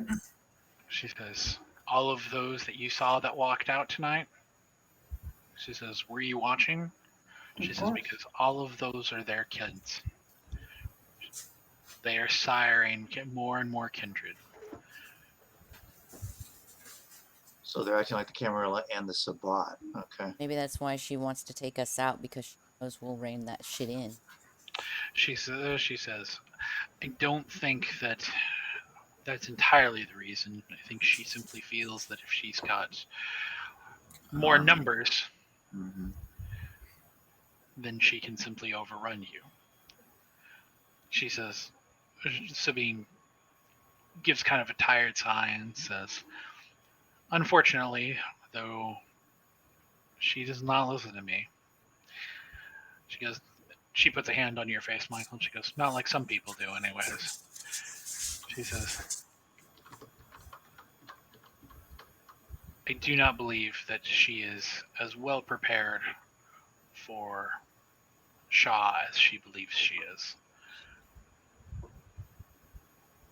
Maybe that's one showdown we need to let happen. Definitely. Got the chalk. Maybe once Charles is out of the way, we just use the chalk to lure Shaw to here. He wouldn't go after Charles is gone. Unless he doesn't know where Charles is. So, yeah, Sabine asks and says, so, I will be seeing you tomorrow then? You will be seeing me tomorrow. Front goes, and center. She goes, well then. Let us say good night, but not goodbye. And I will see you on the morrow. I kiss her hand.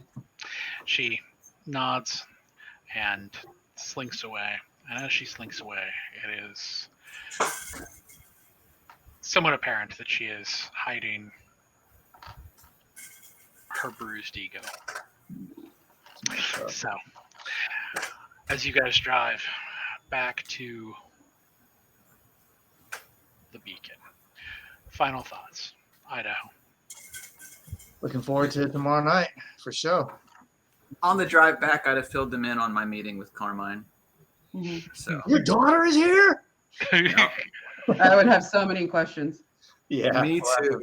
We'll have to follow up on Does that. that mean your wife is a vamp? She is apparently a Rossellini. Well, all right then. She's actually not, but No. that is a Think about making her story. one. For another day.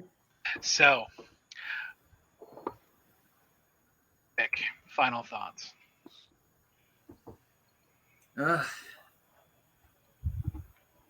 It's kind of playing some parallels because I just got done playing Guardians of the Galaxy, and I don't know if any of you have had a chance to play it, but there's a whole like, not to give away too much storyline, but there's like a whole like lost daughter, big overarching part of the story. So like Star-Lord is having to like prepare himself for being a father and all this other stuff as the journey goes on and stuff like that. So I kind of feel like I just like walked into that basically. And just like shit. Nice. Because other than Star-Lord having the leg up with reading, it's kind of the same character. I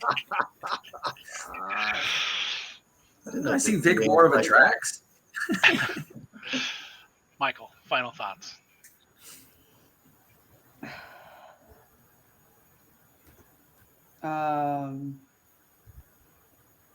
Hoping everything goes to plan tomorrow and we're able to like pull this off. Hoping to be able to like protect mine and my allies, and yeah, hoping to be able to get it right. Trying to think of what I have to do before and to prep. Alice, final thoughts. Probably pick up Ruby, take her for breakfast, grab some bagels, and head off to bed. We will handle that particular scene at the beginning of our next session. So, with that, our session, though certainly not arconical, comes to an end. We will see you in a week. Yay. Big week, you guys. Make sure you show up for this one. This is going to be a big episode. Mm-hmm. A spectacular Elysium. It'll take us like 4 or 5 weeks to get through one night. And if everything goes the way that it is looking like it's going to go, no one's going to be the same after this one. So, XP has been awarded for the night. Make sure that if you want to spend any of it, as most of you actually have a fair amount, that you do that between, I guess, tell me what you want to do and we'll get it set up. Nice. Gotcha. So, Well, everybody in chat, thank you so much for sticking around. All my lurkers, we absolutely adore you guys and appreciate you sticking around there in the background, in the ether. I've been joined tonight by Nox, my storyteller, Skot, who plays Idaho, Victor, played by Zack, and Martha, playing Michael. I'm your Alice, and thank you guys so much for sticking with us tonight, and I will see you tomorrow for City of Heroes at noon Central Time, and the rest of these guys will see you next week. Take care, everybody, and hang on while we raid out to a friend. See ya later.